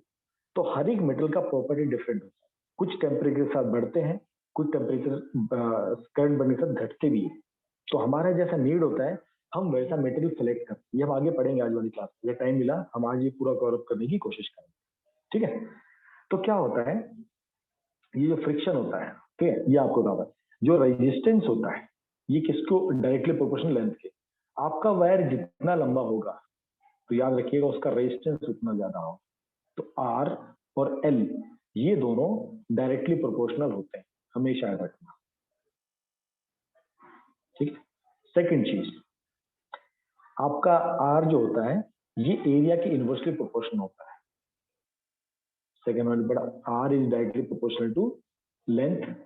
और थर्ड हमने पढ़ा रजिस्टर, जो रजिस्टर होता है, रेजिस्टेंस जो की प्रॉपर्टी, ये एरिया के इनवर्सली प्रोपोर्शनल होती है। मतलब जितना पतला वायर होगा उसमें उतना ज्यादा रेजिस्टेंस होगा, और जितना मोटा वायर होगा उसका रेजिस्टेंस कम होगा। ये याद रखना। ठीक है? थिन वायर मतलब लो रेजिस्टेंस प्रॉपर्टी। ठीक है? अब thick wire high resistance property. तो भैया मेरे को रेजिस्टेंस कम चाहिए, ज्यादा चाहिए, वो मैं थिकनेस से भी कंट्रोल कर सकता हूँ और मैं लेंथ से भी कंट्रोल कर सकता हूँ। अब सोचो थिन और थिक वायर क्यों यूज करते हैं? क्योंकि कुछ वायर की प्रॉपर्टी होती है, उनका आप अगर हल्का हल्का से तोड़ने की कोशिश करो टूट जाते हैं, 2-3 बार आप उसको मोड़ोगे। आप देखो घर की जो वायर होती है, आप उसको कई बार प्लास्टिक के अंदर, ऊपर प्लास्टिक कवर होता है, अंदर वायर होती है। ठीक है? आप कभी उस वायर को तोड़ने की कोशिश करें। कुछ एल्यूमिनियम वाला वायर कैसे होगा? एल्यूमिनियम वायर को आप 2-3 बार ऐसे करोगे ना, वो टूट जाता है। पर नॉर्मली जो कॉपर वायर होता है, आप उसको 3-4 बार करो नहीं टूटता है। तो वायर का थिकनेस भी बहुत मैटर करता है। ठीक है? तो ये दो इंपॉर्टेंट, तो हमारे 4 इंपॉर्टेंट फैक्टर है। किस चीज का बना है, मटेरियल कौन सा है, इससे क्या कनेक्ट होगा, उसका टेम्परेचर कैसा है। एक तरह से देखोगे कौन सी टाइप की प्रॉपर्टी हुई, केमिकल प्रॉपर्टी। ये इसकी फिजिकल प्रॉपर्टी, भाई कितना लंबा है और कितना पतला है, कितना थिक है। इन दोनों को जब कंबाइन करते कैसे लिखता है? R is directly proportional to L upon A. हमने क्या किया, सेकंड और थर्ड को हमने क्या कर दिया, कंबाइन कर दिया। तो क्या बन गया? R is directly proportional to length upon area. ठीक है? अभी जब मैंने कहा जब प्रोपोर्शनलिटी का साइन हटता है, जब प्रोपोर्शनलिटी का साइन हटता है तब क्या आता है, कांस्टेंट आता है। तो यहाँ पर एक कांस्टेंट और आता है, जैसे ऊपर हमारा रेजिस्टेंस से कांस्टेंट आया था ना, उसी तरह यहाँ पर हमारा एक कांस्टेंट आता है, इसको कहा जाता है ऐसा रो L/A, इसको ऐसे लिखा था RHEO, इसको रो कहा जाता है और इसको रजिस्टिविटी भी कहते हैं। Sir, is it like E sign? मतलब इस सब ई तो ये होता है, ये थोड़ा ऐसे लंबा होता है नीचे की तरफ, ये Okay, एलिफेंट sir. की सूंड लंबी होगी समझो, ठीक है। इसको कहते हैं Okay, sir. रो और इसको कहते हैं ये होती, इसको कहते हैं रजिस्टिविटी। आपको मैंने कहा ना, जो मेटीरियल होता है, मेटीरियल, हर मेटेरियल की अपनी एक रजिस्टिविटी होती है। तो समझो मैंने लिया कॉपर वायर, अब मुझे पता है कि कॉपर वायर की रजिस्टिविटी समथिंग होती है, समथिंग ऐसा, ये मुझे पता है। इसकी यूनिट क्या होती है? इसकी यूनिट होती है ओम्स मीटर। आपका जो रेजिस्टेंस होता है उसकी यूनिट क्या होती है? ओम्स, और इसकी यूनिट क्या होती है? ओम्स मीटर, ठीक है। तो मुझे पता है कॉपर की ये रजिस्टिविटी है, ठीक है। फिर मुझे पता है मैंने कॉपर एक ले लिया 10 मीटर, मैंने कॉपर का एक थिकनेस भी ले लिया, तो मुझे क्या निकालना था? मुझे निकालना था रजिस्टर। मुझे क्या बनाना है? हमारी कहानी कहां से स्टार्ट हुई थी? मैं एक फैन मैन्युफैक्चरर हूं, मुझे क्या बनाना है? एक रजिस्टर बनाना है। कितने ओम्स का रजिस्टर बनाना है भाई? 80 ओम्स का रजिस्टर बनाना है। अब मुझे फिक्स था भाई, मुझे क्या बनाना था? मुझे 80 ओम का रजिस्टर बनाना था एक। तो मैंने क्या किया, मैंने एक कॉपर वायर सेलेक्ट की, जो मुझे उसकी रजिस्टिविटी पता है। मैंने उसका एक लेंथ ले लिया इतना, मैंने उसका एक एरिया, कितनी मोटी रहेगी कितनी पतली रहेगी, उसके बेस पे मैंने इसको इस फॉर्मूले में Excuse डाला। me, sir. Yes, Sir, can you explain again ohm meter? I was not able to. आपको क्या नहीं समझ में आया बच्चा? Sir, ohm meter. Ohms metre, Yes, sir. Because ये I बच्चा was not able to hear. ये बच्चा इसकी यूनिट है, रजिस्टर की जैसे यूनिट होती है ना, आपको मैंने रेजिस्टेंस यूनिट बताई थी, क्या होती है? ओम। इसकी यूनिट क्या? ये यूनिट है, Yes, sir. रजिस्टिविटी की यूनिट है ओम्स मीटर। ये निकलती भी है, आपको मैं निकाल के भी दिखाता हूँ। देखो ये निकलती कैसे है।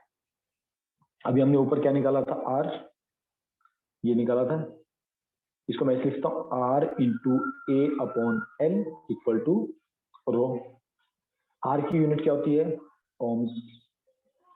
एरिया की यूनिट क्या होती है? Metre square. लेंथ की यूनिट क्या होती है? मीटर। मीटर से मीटर कट गया, क्या बच गया?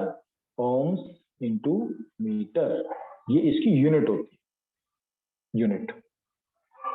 और रेजिस्टेंस की यूनिट क्या Okay, होती है? sir. ओम्स। यस, ठीक है। Okay, sir. Yes yes, okay. कुछ क्वेश्चन है sir, what do you think which is perfect wire? तो बताओ sir. Thick wire will allow more amount of current to flow और थिन वायर। अभी हम देखेंगे बच्चे, यही तो हमको धीरे धीरे सीखना है। हम जब रजिस्टर, देखो वायर को कंट्रोल कौन, करंट को कंट्रोल कौन करता है? रजिस्टर कंट्रोल करता है। तो अगर आपको कम करंट फ्लो करना है तो आपके रेजिस्टेंस की वैल्यू ज्यादा होगी, और आपको ज्यादा करंट फ्लो करना है तो रेजिस्टेंस की वायर कम होनी चाहिए, है ना? रेजिस्टेंस की वैल्यू कम होनी चाहिए, ठीक है। चलो वापस बैक बैक, जो आपको समझा रहा था, बीच में ऐसा फ्लोट, कई बार फ्लोट उड़ जाता है, ऐसा फ्लो मत टूटने दिया करो। तो अच्छी अच्छी चीजें दिमाग में होती, बतानी रह जाती कई बार।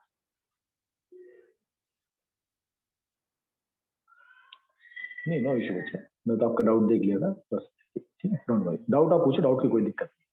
तो अभी आपको मैंने क्या बताया था? R equal to rho L upon A. इस फॉर्मूले को यूज करके जो रजिस्टर मैन्युफैक्चरर होता है, जो रजिस्टर मैन्युफैक्चरर होता है, वो इस फॉर्मूले का यूज करता है इसको बनाने के लिए। किसको बनाने के लिए? रजिस्टर्स को बनाने के लिए। वो क्या करेगा? वो ये रो, रो क्या बताएगा? जो आपका मटेरियल है, जो आपका मटेरियल है, इसकी प्रॉपर्टी है, याद रखिएगा। इसको हम क्या बोलते हैं? रजिस्टिविटी। आपका मेटल हो, एलॉयज हो, इंसुलेटर्स हो, सबकी ये प्रॉपर्टी होती है, ये रजिस्टिविटी प्रॉपर्टी होती है। ये हर, मैंने आपको हर मेटल में फ्लो ऑफ इलेक्ट्रॉन्स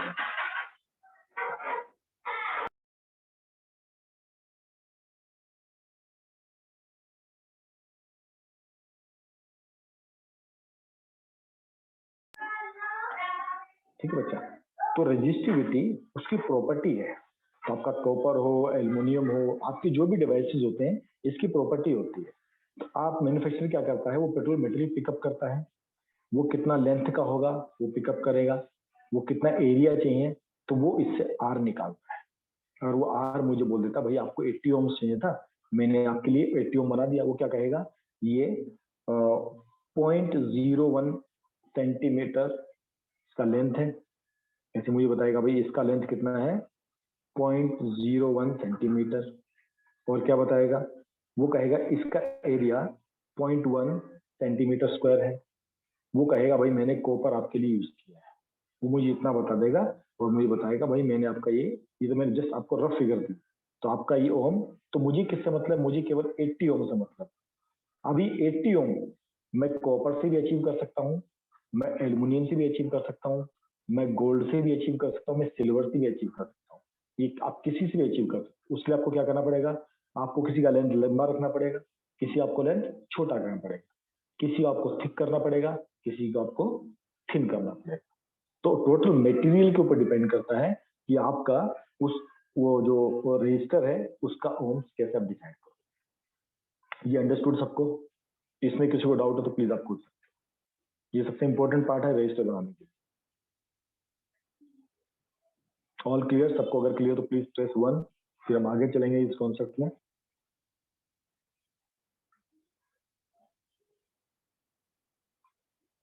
चलिए गुड। तो अभी हमने इसको, इसी को हमने देखो निकाला था अभी, R equal to rho L upon A. Aryan भाई क्या दिक्कत है तुमको? 2 बार तो मैं एक्सप्लेन कर चुका हूँ इस चीज को, तुमको क्या नहीं समझे? अगर आपके देखो नेट का दिक्कत है आप नेट को करेक्ट करना, क्योंकि मुझे लगता है कि आपके नेट का समस्या ज्यादा, आपको मेरी आवाज कई बार नहीं आती। अमित तुमको क्या डाउट है?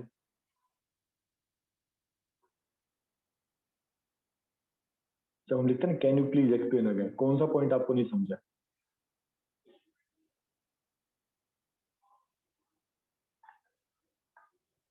ये तो मैंने बताया, मैं तो आपको रो बताया। रो मैंने कहा प्रॉपर्टी है। किसकी प्रॉपर्टी है? हम जो मटेरियल यूज करेंगे उसकी प्रॉपर्टी है। कॉपर का रेजिस्टिविटी अलग होगा, एल्यूमिनियम का रेजिस्टिविटी अलग होगा, गोल्ड का रेजिस्टिविटी अलग होगा। मैंने आपको भी बताया, मुझे रेजिस्टेंस, अगर मुझे आर चाहिए तो इसका मतलब मुझे कोई मटेरियल तो सिलेक्ट, मैं किसी ना किसी चीज का तो बनाऊंगा ना, कॉपर का बनाऊंगा, एल्यूमिनियम का बनाऊंगा। वो मैं कैसे डिसाइड करूंगा भाई उसकी रजिस्टिविटी कैसी है, क्या उसके अंदर से करंट इजिली फ्लो हो सकता है क्या, क्या उसके अंदर करंट इजिली फ्लो नहीं होता क्या? अब मैं समझो मैं बोलूंगा मेरे को गोल्ड का बनाना है, मैं मान लो सोच, मैं एक सन की आदमी हूं, मैंने क्या सोचा, मैं गोल्ड का रजिस्टर बनाऊंगा। मैंने इतना मोटा गोल्ड ले लिया, एक लंबा गोल्ड ले लिया, लंबी पाइप। मैं बेवकूफ हूँ समझदार हूँ? जो काम मेरा कॉपर का वायर कर सकता है, क्या मुझे उसके लिए गोल्ड में पैसा लगाने की जरूरत है? गोल्ड महंगा भी तो आएगा, कॉपर मेरे को सस्ता मिलेगा। तो मैं क्या सिलेक्ट करूंगा? मैं मेटीरियल सिलेक्ट करूँ। भाई मेरे को क्या करना है, मेरे को तो करंट का फ्लो रोकना है ना। अब वो गोल्ड से रोकूं चाहे कॉपर से रोकूं, क्या फर्क पड़ता है? मेरे को कॉस्टिंग मैटर करती है। आप बोलोगे भाई मेरे को तो गोल्ड का रजिस्टर चाहिए, तो फिर पैसा वैसा लगाना पड़ेगा। ठीक है, तो हम जब रजिस्टर डिजाइन करते हैं, बनाते हैं, तो पहले देखते हैं कौन सा मेटेरियल है, उसकी रजिस्टिविटी कितनी है। रजिस्टिविटी उसकी क्या कहते हैं, प्रॉपर्टी है। तो आपके जो वायर, आपकी एक तरह से वायर है ना, वायर की एक मेटेरियल है। कुछ वायर जल्दी गर्म होते हैं, कुछ वायर जल्दी गर्म नहीं होते। कुछ वायर को आप ऐसे करोगे तो टूट जाएंगे, कुछ वायर को आप कितने भी कर लो नहीं टूटेंगे। कुछ वायर में हीट बनने के बाद उसमें आग भी लग सकती है, कुछ में नहीं लगती है। तो वही बताइए, सब प्रॉपर्टीज होती है। तो रजिस्टिविटी भी उसकी एक प्रॉपर्टी है। ये प्रॉपर्टी क्या बताती है भाई, उसमें से करंट फ्लो होने में कितनी परेशानी आती है, कितना ऑब्स्ट्रक्शन क्रिएट होता है। इस रो को उसकी प्रॉपर्टी कही जाती है। किसकी प्रॉपर्टी? मटेरियल की। अभी हुआ क्लियर? अब इसको हम आगे भी पढ़ेंगे, देखो मैंने नीचे लिखा है। ठीक है, तो rho is a constant of proportionality. हाँ मैं वही कह रहा हूँ, अगर आपका नेट इश्यू तो कोई दिक्कत नहीं। मैं वही बोला, नेट अगर इश्यू है ना बच्चा तब ये दिक्कत आता है इसका। ठीक है, इसको हम क्या कहते हैं? रजिस्टिविटी। ठीक है, resistivity totally depend on the nature of the material. हम क्या मटेरियल का नेचर यूज करते हैं। And also on the temperature. तो हर एक मेटल टेम्परेचर के अगेंस्ट में अलग अलग बिहेव करता है, ठीक है। जैसे लोहे की जो कड़छी होती है वो बहुत जल्दी गर्म होती है एज कम्पेयर टू एल्यूमिनियम और एज कम्पेयर टू लकड़ी, है ना। आप देखो आजकल घर में लकड़ी वाली कड़छी आती है, क्यों आती है? उसमें से हीट फ्लो नहीं होता है, तो आपके हाथ नहीं जलते हैं। आप उसकी बजाय लोहे की कड़छी यूज करो, वो बहुत फास्ट गर्म होती है। तो इसमें किस में चेंज आया? मेटीरियल में चेंज आया। उस मेटल की अपनी प्रॉपर्टी होती है, वो हीट को अपनी बॉडी से कितना जल्दी फ्लो करने देती है। आप देखो लकड़ी जल्दी गर्म नहीं होती, आपकी मम्मी आजकल कड़छी उसी से यूज करती है। तो ये उसकी रजिस्टिविटी है।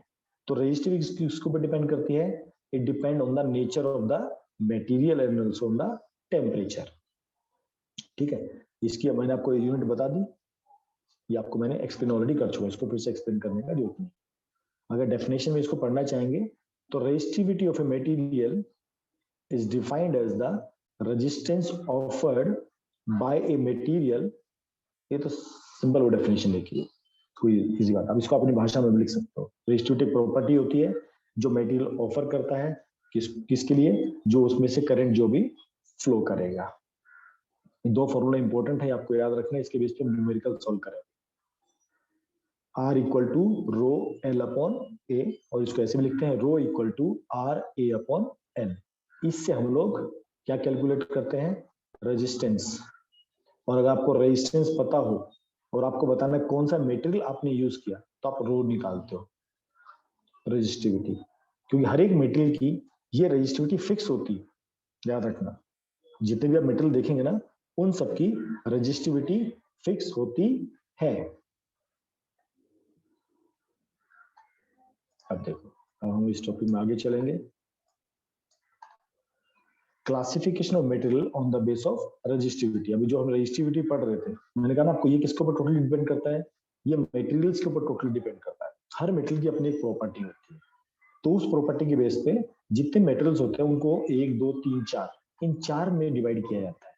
Conductors, semiconductors, insulator and super conductors, ठीक है। तो फर्स्ट आपका आता है कंडक्टर्स। इस कंडक्टर में आपके दो चीज आते हैं, मेटल्स और एलॉयज। एलॉयज क्या होते हैं अगर आप लोगों ने पढ़े हो तो? एलॉयज किसको बोलते हैं?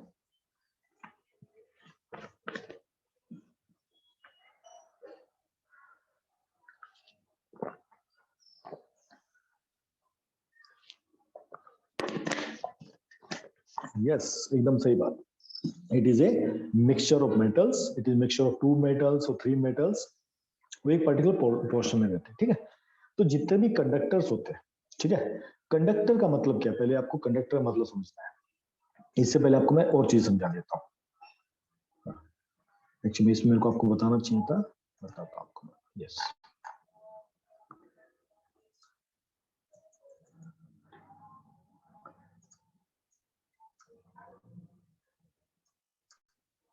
One second.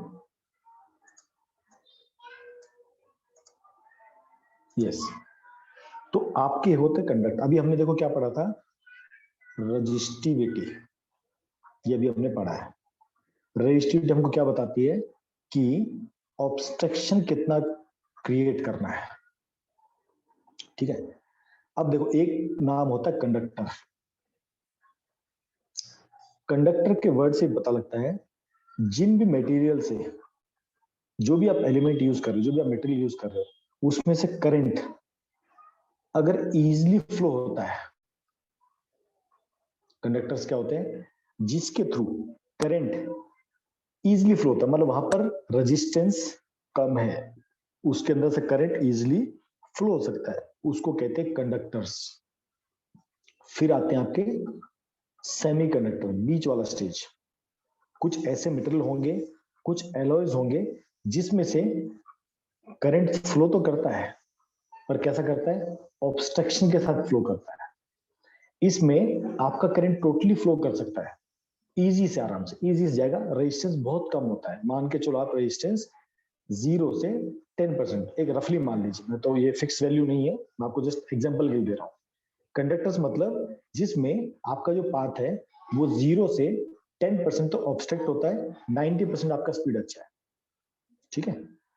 सेमीकंडक्टर कौन होते हैं? जिनके अंदर से करंट फ्लो तो करता है पर कैसा, ऑब्स्ट्रक्शन से फ्लो करता है। आप इसको मान सकते हो 10 to 99%, ये इस रेंज में होता है। करंट बहुत इजीली फ्लो कर सकता है वो कंडक्टर्स जिसमें से करंट रुक के फ्लो करे। अब ये टोटली किसके ऊपर डिपेंड करेगा? सेमीकंडक्टर वो किस चीज के बने हैं, वो एलॉयज बने हैं, कौन से एलॉयज से बने हैं, वो कौन से मिक्सचर से बने हैं, उसके ऊपर टोटली डिपेंड करता है। तो इसमें ये करंट का फ्लो ये वेरी करता है। वो 10% भी इजी फ्लो, 99% भी इजी फ्लो कर सकता है, वो 10% इजी फ्लो कर सकता है। और इनके लास्ट में आते हैं इंसुलेटर्स, इसको अभी नीचे पढ़ेंगे सबको। इंसुलेटर्स ये तीन चीजें होती हैं। कंडक्टर्स जिसकी current through current easily flow कर सकता है, सेमीकंडक्टर्स जिनके थ्रू फ्लो तो करेगा बट कैसा करेगा? ऑब्स्ट्रक्शन के साथ करेगा, इतनी फास्ट फ्लो नहीं करेगा। इंसुलेटर कौन होते हैं? इसके अंदर से करंट जा ही नहीं सकता, मतलब टोटल 100% रेजिस्टेंस। एक तरह से आपने ब्रेक लगा दिया है भाई, इस चीज के अंदर से करंट फ्लो कर ही नहीं सकता। जैसे आपने देखा जब इलेक्ट्रिशियंस काम करते हैं, कैसे काम करते हैं? प्लास्टिक के ग्लव्स पहनते हैं। अगर किसी आदमी को करंट लग रहा हो, आप उसको कैसे हटाते हो? आप लकड़ी की डंडी लेते हो, हाँ बच्चा पढ़ेंगे, सुपर कंडक्टर भी पढ़ेंगे, उसको नीचे आगे पढ़ेंगे, पहले आपको एक बेसिक चीज समझा रहा हूं। इंसुलेटर क्या करते हैं? एकदम नो रेजिस्टेंस, जब किसी को करंट लग रहा होता है और हमको दिख रहा है करंट लगा, हम क्या करते हैं? लकड़ी की छड़ी लेते हैं और वायर को हटाने का कोशिश करते हैं। हम क्यों जानते हैं? या रबड़ के ग्लव्स पहन के हटाएंगे, क्यों? उनके अंदर से करंट फ्लो नहीं करेगा। तो कंडक्टर मतलब जिसके अंदर से करंट बहुत इजीली फ्लो कर सकता है। सेमीकंडक्टर मतलब करंट फ्लो करेगा, डेफिनेटली करेगा, बट ऑब्स्ट्रक्शन साथ कंडक्ट करेगा। ये प्रॉपर्टी बहुत काम की होती है। जो आपके इलेक्ट्रिकल रोड्स बनते हैं, जो आपकी इलेक्ट्रिकल आयरन बनती है, जो आपको बल्ब बनते हैं, जो ये पीले वाले बल्ब होते हैं, ये प्रॉपर्टी वहां पर यूज होती है। और इंसुलेटर मतलब जिसके आपने वायर देखा है, वायर कैसा होता है? अंदर उसके अंदर लोहे की वायर होती है, हमने देखा ऊपर एक प्लास्टिक की कवरिंग होती है। वो प्लास्टिक कवरिंग क्यों होती है? ताकि वायर के अंदर जो करंट फ्लो करता है वो कंडक्टर्स आपको, और उसके अंदर करंट फ्लो होके आपके ना आए। yes, it means conductors and insulator are same as we called as good conductor and bad conductor। हाँ, ये साथ इसको ऐसे भी कह सकते हो, गुड कंडक्टर मतलब कंडक्टर और बैड कंडक्टर मतलब इंसुलेटर्स। आप बैड कंडक्टर को इंसुलेटर्स भी कह सकते हो, बैड कंडक्टर्स। कंडक्टर का मतलब ही होता है, इस वर्ड जो कंडक्टर होता है ना, इसका मतलब ही होता है ये करंट को इजीली फ्लो कर कंडक्ट करने देता है, इससे करंट बहुत इजीली फ्लो होता है। यहां तक क्लियर सबको? What are conductors, semiconductor, insulators? चलिए गुड। अब इसका थोड़ा और पढ़ते हैं कि कौन कौन से होते हैं। तो जो कंडक्टर्स, इसमें आपके दोनों कैटेगरी आती है। मेटल्स, जितने भी आपके मेटल्स होते हैं सब कंडक्टर होते हैं। एलॉयस आपके कंडक्टर होते हैं। आपको देखो सिंपल एग्जांपल होता है, हम घर में थर्मामीटर यूज करते हैं टेम्परेचर नापने के लिए, उसमें कौन सा वो मेटल होता है, कौन सा मेटल भरा होता है जो हम थर्मामीटर यूज करते हैं? एग्री? हम जब उसके जीभ के नीचे रखते हैं तो क्या होता है? वो टेम्परेचर को सेंस करके वो फ्लो करना स्टार्ट करता है। तो इसकी कंडक्टिव प्रॉपर्टी हुई ना, एक नॉर्मल सेंस में आपको बताऊं तो कंडक्टर्स जो होते हैं ये मेटल और एलॉयज दोनों होते हैं। मेटल कौन कौन से? कॉपर, एल्युमिनियम, सिल्वर, ऐसे बहुत सारे जितने भी आपके मेटल्स होते हैं सब कैसे होते हैं? कंडक्टर्स होते हैं। कि ऐसा क्यों होता है? इनके पास having large number of free electrons, ये इनकी प्रॉपर्टी होती है। तो जितने जिस मेटल के पास जितने ज्यादा फ्री इलेक्ट्रॉन्स होंगे, इसका मतलब उसमें से करंट बहुत इजीली फ्लो करेगा। ठीक है? और यहां लिखा है स्मॉल रेजिस्टिविटी। अब आपको एक चीज और बता देता हूं, कंडक्टिविटी, कंडक्टिविटी का इनवर्सली प्रोपोर्शनल रेजिस्टिविटी, ये वर्ड आपको और समझना है, रेजिस्टिविटी। तो जो गुड कंडक्टर होगा उसका रेजिस्टिविटी बहुत कम होगा। रेजिस्टिविटी कम होगा इसका मतलब क्या है? उसमें से करंट बहुत इजीली फ्लो करेगा। याद रखना, कंडक्टिविटी का को इनवर्सली प्रोपोर्शनल कह सकते हैं। रेजिस्टिविटी, रेजिस्टिविटी क्या आती है? करंट को ऑब्स्ट्रक्ट करता है। कंडक्टिविटी क्या कहती है? करंट कितना इजीली फ्लो करता है। तो जिसकी रेजिस्टिविटी, जिस भी मेटल की रेजिस्टिविटी कम होगी, सबसे कम होगी, उसका कंडक्टिविटी सबसे ज्यादा होगा, मतलब उसमें से करंट उतना इजीली फ्लो करेगा। और जिसकी रेजिस्टिविटी ज्यादा होगी, इसका मतलब उसमें से करंट बहुत कम फ्लो करेगा। तो ये दोनों इनवर्सली प्रोपोर्शनल रहते हैं, कंडक्टिविटी और ये एक तरह से प्रॉपर्टी है, ये आपके मेटल की प्रॉपर्टी होती है, कंडक्टिविटी या रेजिस्टिविटी, आप इसके दोनों टर्म्स में कह सकते हो, ये इनवर्सली प्रोपोर्शनल होते हैं, ठीक है। तो दे हैविंग फ्री इलेक्ट्रॉन्स ज्यादा होते हैं, दे पॉजेस लेस रेजिस्टिविटी या हाइयर कंडक्टिविटी। ये इसका रेंज दिया है 10 की पावर -8, 10 की पावर -6, ये पूरा रेंज है, अलग अलग मेटल्स के ऊपर डिपेंड करता है, ठीक है। और इसकी एक प्रॉपर्टी होती है कंडक्टर्स की, their conductivity, their resistivity increase with the temperature, ठीक है, याद रखना। इसकी रेजिस्टिविटी, मेरा अभी हमने क्या पढ़ा था, जो रजिस्टर्स होते हैं उसका फोर्थ फैक्टर क्या था, टेम्परेचर था, एक लेंथ था, एक एरिया था और एक मटेरियल था। तो मेटल्स में क्या होता है, अगर आपका टेम्परेचर इंक्रीज होता है तो आपकी रेजिस्टिविटी बढ़ती है, और रेजिस्टिविटी बढ़ेगी तो मतलब कंडक्टिविटी कम हो जाएगी। इसलिए हम वो वायर चूज करते हैं जिसका टेम्परेचर ज्यादा ना बढ़े। टेम्परेचर अगर बढ़ गया रेजिस्टिविटी बढ़ेगी, वो करंट को ऑब्स्ट्रक्ट करेगी फ्लो करने की। तो ये सब ध्यान रखना पड़ता है जब ये सब डिजाइनिंग करते हैं। इसलिए यहाँ पर क्या लिखा प्रॉपर्टी में, कंडक्टर्स में, their resistivity increase with increase in temperature. ये कई बार एग्जाम आपसे पूछे जाते हैं, find give two differences between conductors and insulator, conductor and semiconductors, ठीक है। अब एलॉयज, कुछ एलॉयज के नाम दिए आपको, एलॉयज के नाम दिया नाइक्रोम, ठीक है, निकल क्रोमियम से मिलकर बना होता है, मैग्नीन, कंस्टेनन, इसको म्यूरेका भी कहते हैं। Their resistivity is more than of the constitute metals. मैंने आपको कहा ये जो रेजिस्टिविटी होती है बहुत काम की होती है। मेटल्स और एलॉयज ये दोनों यूज होते हैं कंडक्टिविटी के, ठीक है।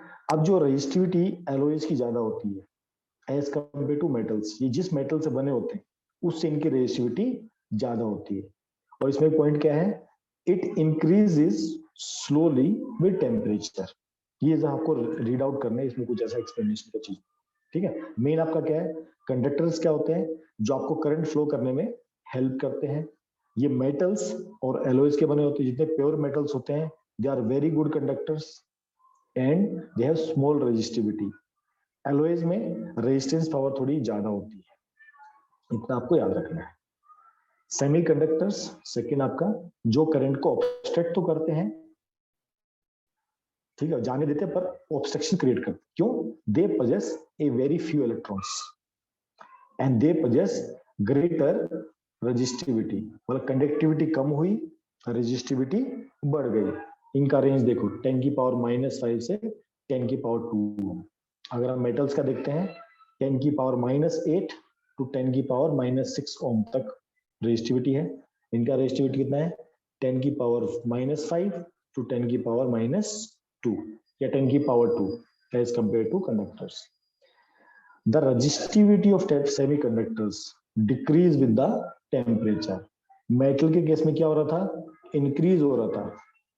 मेटल के केस में रेजिस्टिविटी इंक्रीज होती है टेम्परेचर के साथ में। सेमीकंडक्टर में उल्टा होता है, जैसी इसकी टेम्परेचर क्या होगा, the resistivity decreases with the temperature. जब टेम्परेचर इंक्रीज करेंगे तो इसकी रेजिस्टिविटी कम हो जाती है। इसके एग्जांपल क्या है, सिलिकॉन और जर्मेनियम। आपकी जो सोलर सेल्स होती है उसमें सिलिकॉन और जर्मेनियम का बहुत बड़ा रोल होता है, ये उससे बनती है। इनको क्या कहते हैं, सेमी कंडक्टर्स। तो आपको हर एक में 2-2, 4-4 नाम याद रखने, कंडक्टर्स में भी, सेमी कंडक्टर्स में भी, ठीक है, इंसुलेटर में भी।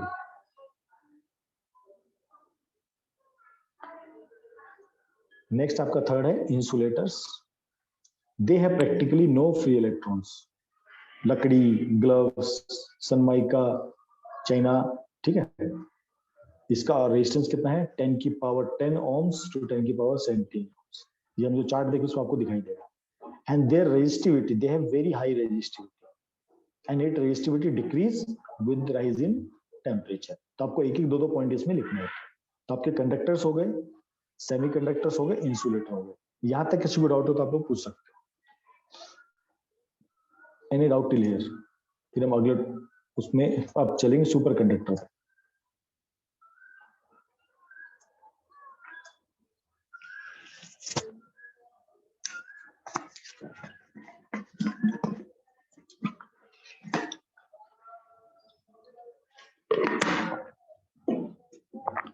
चलिए, गुड। तो देखो अभी हमने एक चीज सीखी थी कि कुछ एलिमेंट ऐसे होते हैं जो वेरी गुड कंडक्टर होते हैं पर 100% नहीं होते हैं, ठीक है। कुछ ऐसे होते हैं जो फ्री अलाउ तो करते हैं पर फुल अलाउ नहीं करते, और कुछ होते हैं एकदम बंद कर देते, कंडक्ट मतलब करंट को अपने से पास होने ही नहीं देते, ठीक है। अब कुछ मेटेरियल ऐसे हो सकते हैं, अभी हमने बताया कि जैसे टेम्परेचर होता है, टेम्परेचर की वजह से क्या होता है, रेजिस्टिविटी को फर्क पड़ता है। मेटल्स में क्या होता है, आपकी रेजिस्टिविटी बढ़ती है, सेमीकंडक्टर में क्या होता है, रेजिस्टिविटी आपकी कम होती है, और इंसुलेटर में तो इंक्रीज हुआ तो डिक्रीज हुआ, उसको ज्यादा फर्क नहीं पड़ता। अब क्या होता है, सुपर कंडक्टर्स क्या होते हैं, दीज मटेरियल्स, ये मेटल भी हो सकते हैं, उनके कंपाउंड्स भी हो सकते हैं, whose resistivity become zero at certain temperature, मतलब उस टेम्परेचर को क्या कहते हैं, क्रिटिकल टेम्परेचर, कि हम मेटल्स या कंपाउंड का टेम्परेचर इतना कम कर दें, इतना कम कर दें कि उसमें से करंट विदाउट एनी रेजिस्टेंस अगर फ्लो कर जाए, इसको हम कहते हैं सुपर कंडक्टर, ठीक है। ऐसे डिवाइस, ऐसे मेटल्स या ऐसे कंपाउंड्स जिसका, हमने अभी क्या पढ़ा था, मेटल्स में देखो क्या होता है, मेटल्स में दोनों चीज होती है, जब आप टेम्परेचर राइज करते हो, आपकी रेजिस्टिविटी कैसे होती है, it increase with the temperature, और पर इसमें आगे जाके क्या होता है, इसमें आगे जाके क्या होता है, थोड़े समय बाद, ठीक है, थोड़े समय बाद क्या होता है, ये डिक्रीज भी होता है, इट इंक्रीजेस वेरी स्लोली। अगर आप टेम्परेचर कम कर दो, अगर आप टेम्परेचर कम कर दो, तो क्या होगा, जो ऑब्स्ट्रक्शन होता था इलेक्ट्रॉन्स को फ्लो करने का, वो नील हो जाए, ऐसे कंडक्टर्स क्या बन जाते हैं, सुपर कंडक्टर बन जाते हैं। और जिस टेम्परेचर पे ऐसा हो जाए, जिस टेम्परेचर पे ऐसा हो जाए, उसको हम क्या कहते हैं, क्रिटिकल टेम्परेचर। तो in 1911 it was discovered the resistivity of mercury reduced to zero, मतलब उसके अंदर से current without any obstruction flow कर सकता है, कब, जब हमने उसका टेम्परेचर 4.2 केल्विन तक ड्रॉप कर दिया। अगर हमने इतना कर दिया, तब ये जो मरकरी है क्या बन जाएगा, ये सुपर कंडक्टर बन जाएगा। ये है तो मेटल ही, पर अगर हम उसका टेम्परेचर उतना मेंटेन कर दें, और उस पर जब हम करें, हाँ मतलब समझा रहा हूँ, अभी तो चल रहा है मेरी बात, ठीक है। सुपर कंडक्टर सिंपल बात कर दे है, जीरो रेजिस्टेंस, मतलब जब इसमें से करंट जब फ्लो करेगा, इसके लिए कोई ऑब्स्ट्रक्शन नहीं है, इसके लिए कोई भी ऑब्स्ट्रक्शन नहीं है। इसके लिए हमको क्या करना पड़ता है, यहाँ पर हमको टेम्परेचर कम करते हैं, कम करते हैं, कम करते हैं, और एक ऐसे टेम्परेचर पे कम कर दें, अब उसका कंडक्टिविटी कैसे, मतलब रेजिस्टिविटी एकदम जीरो हो जाए, नील हो जाए, मतलब बिल्कुल भी ऑब्स्ट्रक्शन क्रिएट ना करे। तो ऐसे ट्रायल चल रहे हैं, ट्रायल अभी सक्सेसफुल हुए हैं कुछ, पर उस लेवल पे अभी सक्सेसफुल नहीं हुए। अभी भी जो साइंटिस्ट लोग ट्राई कर रहे हैं कि हम ऐसा मटेरियल बना पाए जिसके थ्रू, अभी देखो मैंने आपको बताता हूँ, जैसे घरों में जो वायरिंग होती है, वो मेनली कॉपर वायरिंग होती है, ठीक है। ये कहाँ पर होती है, घर पे, हमारे घर में जितनी वायरिंग होती है वो कॉपर वायरिंग होती है। लेकिन जो ट्रांसमिशन वायरिंग होती है, जो कहाँ से आती है, पावर प्लांट से आती है। पावर प्लांट से कहाँ तक आती है, मतलब समझो जो बड़े एमएससीबीज होते हैं, जहां पर 1 किलोवाट या 10,000 किलोवाट तक का ट्रांसमिशन होता है, वहां पर हम लोग एल्युमिनियम वायर यूज करते हैं। दोनों को यूज करने का डिफरेंस क्या है, इसका एल्युमिनियम का थोड़ा कॉस्टिंग कम हो जाता है, ट्रांसमिशन लॉसेस कम हो जाते हैं, और घरों में हम लोग कॉपर वायरिंग यूज करते हैं। तो अभी जो ट्रांसमिशन लॉस होते हैं, ये ट्रांसमिशन लॉस क्यों होते हैं, ट्रांसमिशन लॉस का मतलब होता है वहां से जितने लाख पे वोल्टेज आती है, वो आते आते धीरे धीरे कम हो जाती है। क्यों कम होती है, क्योंकि जब करंट इस वायर के थ्रू फ्लो करेगा ना, तो क्या होता है, हीट जनरेट होती है, क्योंकि ये जीरो रेजिस्टेंस तो है नहीं, एल्युमिनियम जो है वो जीरो रेजिस्टेंस तो नहीं है। जब जीरो रेजिस्टेंस नहीं है, वोल्टेज काफी हाई है, करंट स्पीड में फ्लो करता है, तो हीट जनरेट होती है। इस हीट जनरेशन से क्या होता है, ये इसको बोलते हैं ट्रांसमिशन लॉसेस, ठीक है। ये क्यों होता है, क्योंकि रेजिस्टेंस थोड़ा है, कॉपर एल्युमिनियम में कम होता है, पर थोड़ा तो रहता है, उसके हीट जनरेशन क्या होता है, लॉसेस होता है। ये लॉसेस कम कब हो सकते हैं, कि हम ऐसा मेटल बना पाए या ऐसा कंपाउंड बना पाए कि नॉर्मल एटमॉस्फेरिक टेम्परेचर पे, अभी देखो ये टेम्परेचर कैसा, लोअर टेम्परेचर, ठीक है ना, आप वायर के आसपास आप आइस बॉक्स तो नहीं लगाओगे ना, प्रैक्टिकली पॉसिबल नहीं है ना, ऐसा तो आप करोगे नहीं कि जो आपका आइस बॉक्स है, मतलब आपकी जो वायरिंग होती है उसके पास आप आइस बॉक्स लगाओगे, ठीक है, तो प्रैक्टिकली क्या होता है, वो पॉसिबल नहीं हो पाता है। सुपर कंडक्टर को अभी एप्लीकेशन आ रहा, हाँ लेब्स में अभी एक्सपेरिमेंट चल रहे हैं। तो सुपर कंडक्टर क्या होते हैं, एक ऐसा टेम्परेचर जहां पर जो मेटल्स हैं कंडक्टर्स हैं जीरो रेजिस्टिविटी, जहां से कंडक्ट जो इलेक्ट्रॉन्स होते हैं फ्रीली मूव करें विदाउट एनी रेजिस्टेंस, इसको कहते हैं सुपर कंडक्टर। और जिस टेम्परेचर पे अचीव होगा उसको कहते हैं क्रिटिकल टेम्परेचर। अभी क्लियर, देखो आपको मैं बता दिया, since super conductor have zero resistance they can be use for transmission of electrical power without any losses of the energy. But इसके लिए जो टेम्परेचर रिक्वायरमेंट है ये काफी कम है, ठीक है। अगर मैं आपको बोलूं सिंपल, आपको -20 डिग्री भी मेंटेन करना है इलेक्ट्रिसिटी वायरिंग पे, तो हम वायर के आसपास क्या हम आइस क्यूब बैठाएंगे, प्रैक्टिकली पॉसिबल नहीं है। तो अभी कोशिशें चल रही हैं एक ऐसा सुपर कंडक्टर बनाने की, ये एक्सपेंसिव भी होगा, इम्प्रैक्टिकल भी होगा, पर अभी कोशिशें चल रही है, अभी तक तो वैसा बना नहीं। हाँ, एक टेम्परेचर रेंज तक लाने की कोशिश की जा रही है, इन फ्यूचर शायद बन जाएगा। ये पार्ट सबको clear? Any doubt till here? Conductor, super conductor, insulator, super conductor, किसी का कोई भी डाउट हो प्लीज आप लोग पूछ सकते हो।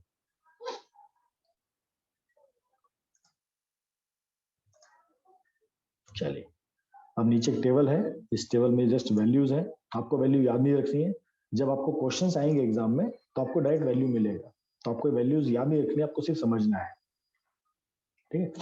जो आपके मेटेरियल्स हैं, पहले सबसे ऊपर मेटल्स हैं, ये इनकी रेजिस्टिविटी दी है, तो सबसे बेस्ट एलिमेंट जो होता है वो सिल्वर होता है।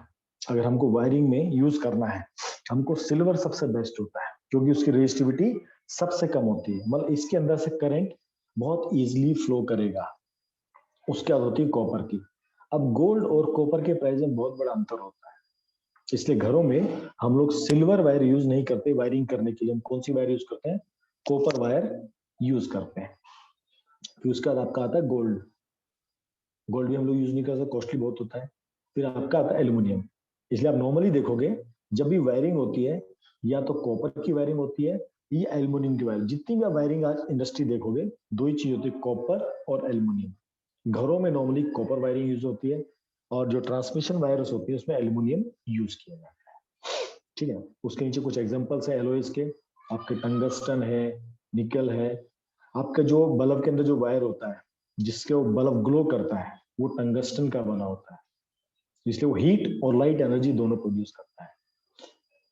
तो ऐसे आपका ये कुछ दिए हुए हैं, ऐसे आपको कुछ एलॉयज हैं, मैग्नीन, जो कॉपर, ये नाम पक्का याद रखना, ये कई बार पूछे जाते हैं कि भाई इस एलॉयज में कौन कौन से आपने मेटल्स यूज किए, तो मैग्नीन में कॉपर है, मैग्नीशियम है, निकल है, कंस्टेंट में आपका कॉपर और निकल है, नाइक्रोम में आपका निकल, क्रोमियम, मैग्नीज और फेरस आयरन, ये चारों होते हैं। तो ये आपको कंपोजिशन पता होने बहुत जरूरी है, कई बार पूछे जाते हैं, याद रखना। सेमी कंडक्टर्स में क्या क्या आता है, कार्बन, दो तीन नाम आप पक्का सब क्या, दो तीन कंडक्टर याद करके रखो, दो तीन एलॉयज याद करके रखो, दो तीन सेमी कंडक्टर याद करके रखो, दो चार इंसुलेटर याद करके रखो।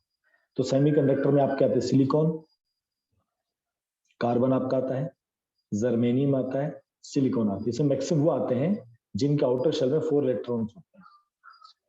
सिलिकॉन आपका यूज होता है सोलर सेल्स में, जो हम घर के ऊपर सोलर पैनल बनाते हैं वहां पर सिलिकॉन काम आता है।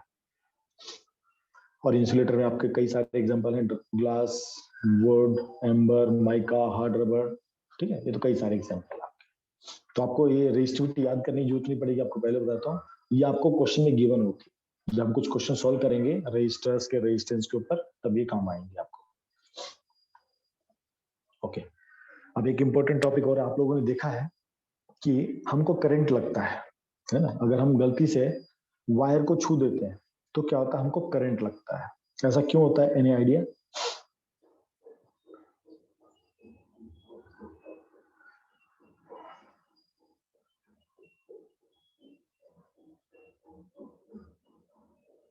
अर्थिंग, अर्थिंग तो चलो एक रीजन है, मतलब ऐसा क्या होता है कि हमको कई बार झटका लगता है, क्या हमारे बॉडी में भी करंट फ्लो करता है क्या?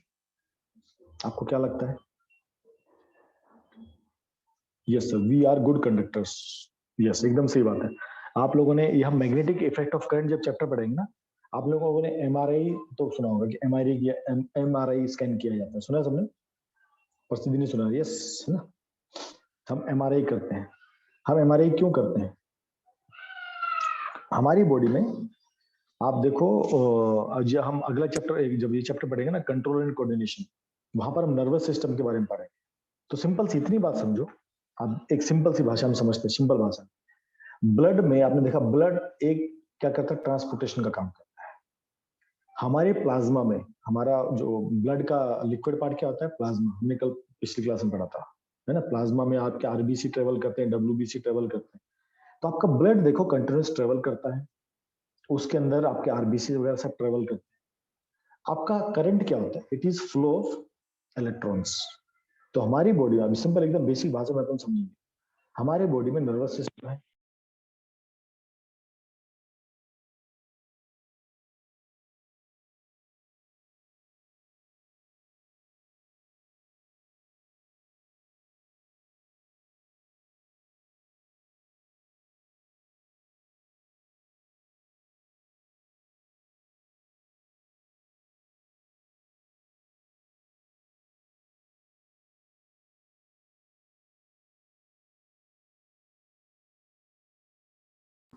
Sir, you are not audible.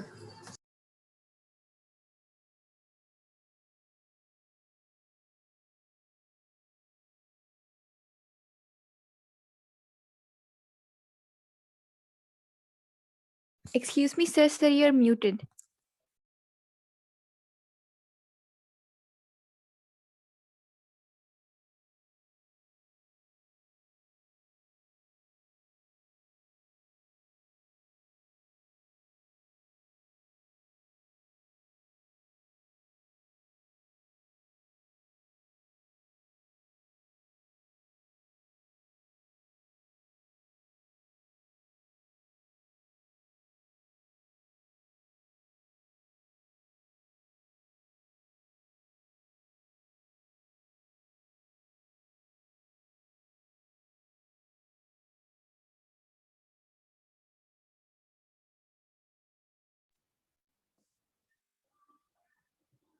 Yes बच्चा, यस, मेरे कॉल आ गया था, भाई का फोन आ गया था, 1 मिनट। ठीक है, तो आपको बता रहा था जो नर्वस सिस्टम होता है, ठीक है, नर्वस सिस्टम क्या करता है, जैसे आपको अगर मैं उंगली पे हम लोग पिन चुभोते हैं, हमारा तुरंत ब्रेन क्या सेंस करके आपको बोलता है पिन हटाओ जल्दी, है ना? वो सिग्नल भेजता है, वो सिग्नल बहुत फास्ट ट्रेवल करता है। जो सिग्नल जो फ्लो करते हैं, तो हमारी बॉडी में आप देखो एक तरह से आयंस फ्लो करते हैं। जिस तरह आपके इलेक्ट्रिसिटी में क्या फ्लो करते हैं, आपके 4 इलेक्ट्रॉन्स फ्लो करते हैं, उसी तरह हमारी बॉडी में भी आयंस फ्लो करते हैं। जब नर्वस सिस्टम पढ़ोगे ना, आपको उसको डिटेल में पढ़ाएंगे, ठीक है? तो जो आयन क्या करते हैं, फ्लो करते हैं। आपको सिग्नल किसको मिला? माइंड को सिग्नल, और आपका माइंड ही आपको सिग्नल भेजता है कि बॉडी को अगर ये काम कर रहा है, मैं अगर हाथ भी हिलाता हूँ तो माइंड इंस्ट्रक्शन देता है, तो मैं हाथ में हिला रहा हूँ, या मेरे को चोट लगती है मैं तुरंत उस रिएक्ट करता हूँ, ठीक है? तो हमारी बॉडी में ये आयंस ट्रेवल कर, तो जहां भी फ्लो ऑफ समथिंग है, तो समझो वहां पर आपका एक लेवल पे एक प्रॉपर्टी है, मतलब आप कैसे, तो इलेक्ट्रॉन से एक प्रॉपर्टी है, जब कोई चीज फ्लो करती है तो अपने साथ वो हल्की सी पावर लेके चलती है। इसका आप साइंस की भाषा में, इलेक्ट्रिसिटी में आप इसको करंट कहते हो, ठीक है? तो हमारे नर्वस सिस्टम जो है ये आयन से मिलकर बना होता है, IONS, आयन। जैसे पॉजिटिव आयंस होते हैं, नेगेटिव आयंस होते हैं, ऐसे ही हमारा नर्वस सिस्टम जो है आयन से मिलकर बना होता है। और ये electrical in nature, electrical in nature का मतलब क्या है? जैसे आपका करंट फ्लो करता है, उसी तरह हमारी बॉडी में मिनिमम में करंट आप कैसे तो फ्लो करता है, ठीक है? And it is highly sensitive to the external current. जैसे हमारी बॉडी में एक करंट फ्लो करता है, ठीक है, और जो बाहर इलेक्ट्रिसिटी वो भी हाईयर करंट वहां पर फ्लो करते हैं। अब नॉर्मली हमारी बॉडी का जो ड्राई रेजिस्टेंस होता है दैट इज 50 kW। जब हमारी बॉडी ड्राई होती है, नहा के नहीं आए होते हैं, विदाउट नहाए हमारी बॉडी का रेजिस्टेंस कितना है? 50 किलो ओम्स। और जब नहा के आते हैं, जब हम गीले पैर वगैरह होते हैं, गीले हाथ होते हैं, हमारा रेजिस्टेंस कितना होता है? 10 किलो ohms, ठीक है, याद रखना है, ये आपको बुक्स में नहीं है बट आपको एक्स्ट्रा पढ़ने का मौका मिलता है। जब हम इसको ओम्स लॉ से करंट निकालते, भाई मेरे बॉडी से कितना करंट फ्लो करे, मान लीजिए, तो अगर आपकी बॉडी में मान लो आपने किसी इलेक्ट्रिकल वायर को छू लिया, उसमें अगर 220 वोल्ट का सप्लाई है, तो आपकी बॉडी से, जब बॉडी आपकी ड्राई है, तो आपकी बॉडी से 5 मिली एम्पियर का करंट फ्लो करेगा। कब? जब आपने चप्पल पहनी हुई है, तब भी आपकी बॉडी में वो करंट आएगा, ठीक। पर अगर वही बॉडी अगर आपकी कैसी हुई, वेट हुई, तो देखो कितना करंट फ्लो करेगा, 25 मिली एम्पियर, मान लो उससे 5 टाइम्स ज्यादा फ्लो करेगा। इसलिए गीले कपड़े हों, हम गीले हाथ हों, गीले पैर हों, हमको कभी भी इलेक्ट्रिसिटी वायर को टच नहीं करना चाहिए। उस टाइम क्या होता है, हमारे बॉडी का रेजिस्टेंस कम हो जाता है। जब बॉडी का रेजिस्टेंस कम हो जाता है, तो करंट की फ्लो करने की टेंडेंसी, उसको इजी पाथ मिलता है हमारी बॉडी से ट्रेवल करने का। इसलिए गीले पैर वगैरह भी हों, गीले कपड़े हों, गीले हमारे चप्पलें हों, हमको इलेक्ट्रिसिटी से नहीं खेलना चाहिए कभी भी। हमको अपने आप को पूछना, तो हमारी बॉडी जो होती है काफी सेंसिटिव होती है, जो करंट से आ रहे हमारी बॉडी में, इसके लिए काफी सेंसिटिव होती है, ठीक है। इसलिए आपको कई बार झटका भी लगता है, ठीक है। झटका लाइट इंडिकेट करती है दूर रहिए, मैं खतरनाक हूँ, ठीक है। आपको जस्ट एग्जांपल दिए, आगे देखो। अब जो ये होता है, जब हमारे बॉडी से, अगर मान लो हमारे बॉडी से करंट फ्लो करता है, ठीक है, तो ये क्या होता है, इट इज स्ट्रॉन्ग है ना, तो ये दो तरह से रिएक्ट करता है, जो करंट होता है दो तरह से रिएक्ट करता है। एक तो हमारी नर्वस सिस्टम को इफेक्ट करता है। आपने ये सुना होगा कि जो करंट होता है जलाता भी है ना, कई बार हम उसको जब छू लेते हैं गलती से, हाइयर वोल्टेज का हो, हमारे हाथ कई बार जल भी जाते हैं, कई बार हाथ जलते नहीं है। पर वो जो करंट फ्लो होता है, मान लो इतने छोटा लेवल का भी 0.22 एम्पियर का भी अगर करंट हमारे फ्लो होता है, तो क्या कहता है, हमारी नर्वस सिस्टम को इफेक्ट करता है, क्योंकि हमारी नर्वस सिस्टम का एक पर्टिकुलर सेट करंट है, तो उसी से अपना पूरा बॉडी को कंट्रोल करता है। तो जैसे हमको बाहर से, क्योंकि देखो, जैसे आपको सिंपल एग्जांपल देता हूँ, अगर मैंने एक बल्ब डिजाइन किया है 5 एम्पियर का, ठीक है, इसको जब तक 5 एम्पियर मिलता रहेगा, इसको कोई दिक्कत नहीं, चलता रहेगा चलता रहेगा। पर अगर अचानक से पीछे से 50 एम्पियर हो जाए तो क्या होगा, ये ब्लास्ट हो जाएगा, ये खराब हो जाएगा, ये फूट जाएगा। उसी तरह हमारी बॉडी का जो करंट का नीड है बहुत कम होता है, ठीक है। अगर बाहर से थोड़ा सा भी एक्सटर्नली करंट हमको मिल जाता है, 5 मिली एम्पियर का थोड़ा ज्यादा करंट मिल जाता है, तो क्या होता है, हमारे पूरे नर्वस सिस्टम को अफेक्ट करता है, और ये हमारे हार्ट बीट को स्टॉप तक कर जाता है और हमारी मृत्यु तक हो जाती है। तो फर्स्ट ये होता है, अगर करंट लो लेवल का है, हमको करंट से कभी खिलवाड़ नहीं करना चाहिए। ये आपके नर्वस सिस्टम को अफेक्ट करेगा, नर्वस सिस्टम को अफेक्ट करेगा, आपकी हार्ट बीट को अफेक्ट करेगा, आपको हार्ट को इफेक्ट करेगा, और आपकी मृत्यु भी हो सकती है। The death is not caused by heating of the body. हाँ, अगर स्ट्रॉन्ग करंट होगा, अगर करंट बहुत स्ट्रॉन्ग होगा, तब आदमी को सीरियस बर्न इंजरी होती है। आप लोगों ने कभी, आप कभी गरम चम्मच को पकड़ो, गरम चम्मच को, आपको दिखेगा आपकी जो स्किन है वो बर्नी होती है ना। अगर अपने उसने हमने पकड़ा और छोड़ दिया, गरम चीज को पकड़ा छोड़ दिया, आप देखोगे आपकी स्किन बर्नी होती है, लेकिन आपको अंदर से एक ऐसी हीट निकलती बाहर दिखाई देती है जो आपको बहुत इरिटेटिंग होती है। तो आपको इसी तरह की इंजरीज आती है, ठीक है। तो electrical shock occurs due to flow of current through our body, जलन होती है, ठीक है। अब इसमें वोल्टेज, वोल्टेज जो होता है वो डैमेज करता है, ये कॉजेज होता है, याद रखें, voltage the cause of electrical shock, ठीक है। और हमारी बॉडी का रेजिस्टेंस है, और जो करंट होता है, डैमेज कौन करता है, याद रखना, डैमेज कौन करता है, करंट डैमेज करता है।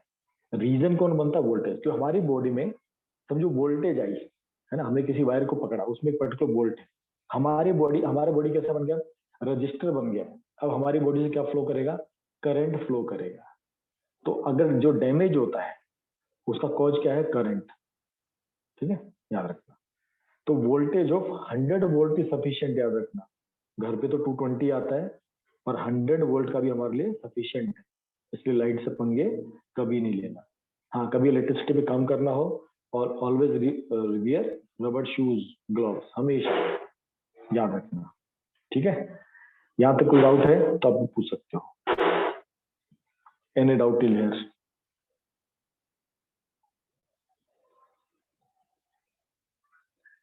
Please reply everyone. कितना बाकी टॉपिक करूँ? Yes. Excuse me, sir. Yes, बच्चा. Sir, our body has also a composition of water in in our body. So is that also a reason that electricity flows from our body? नहीं, आपने क्या पूछा बच्चा? Starting वाला line फिर से बताओ. Our body is. Sir, our body has a composition of water too in our body. In our body. So is that also a reason that electric current flows from us? हाँ, देखो main reason ions होते हैं बच्चा. जब हम लोग आपको magnetic effect of current पढ़ाएंगे ना, तब आप ये चीज कंसेप्ट को समझोगे कि देखो water is a good conductor, इसको आप कह सकते हो, ठीक है. लेकिन जब आपको शॉक लगता है तो देखिए वाटर उस टाइम बॉडी के बाहर नहीं है, बॉडी के एक्सटर्नल में है.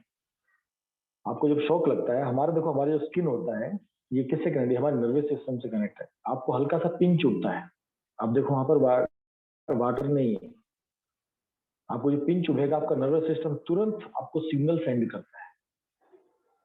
इसलिए तो कहीं ना कहीं ये जो नर्वस सिस्टम में जो आयंस प्रेजेंट रहते हैं, जो हमको सिग्नलिंग का काम करते हैं, एक बहुत बहुत कम एम्पियर का, आप इसको कह सकते हैं बहुत कम एम्पियर का हमारी बॉडी में करंट ट्रेवल करता है. ये आप याद रखिए, इसको सिंपल भाषा में हम सबकी बॉडी में इन आयंस की वजह से एक बहुत लो वैल्यू करंट फ्लो करता है. और जब बाहर से हमको एक्स्ट्रा करंट मिलता है तो हमारे जो मिनिमम करंट का रिक्वायरमेंट होता है बॉडी को, उसको ये ब्रेक करता है और ब्रेक करके उसको डैमेज करने की कोशिश करता है और हमारा नर्वस सिस्टम ब्रेक आउट होता है, फिर हमारा हार्ट बीट रुकता है, हमारी डेथ. ये एक्चुअली रीजन होता है. Okay, sir. ठीक है बच्चा, फिर मैं इसमें डिटेल में पढ़ूंगा कि वाटर इसका इफेक्ट है. ठीक है, चलेगा. तो लास्ट टॉपिक है आज का, some conductive material for specific use. तो अभी हमने पढ़े थे कंडक्टर्स हैं, इंसुलेटर्स हैं, सेमीकंडक्टर्स हैं. ये कुछ हैं जो हम स्पेसिफिकली यूज करते हैं. जैसे आपको मैंने फर्स्ट आपको बताया था टंगस्टन है. टंगस्टन यूज किया जाता है आपका. ये कहाँ यूज होता है? इसकी फर्स्ट प्रॉपर्टी है, इसकी हाई मेल्टिंग पॉइंट है.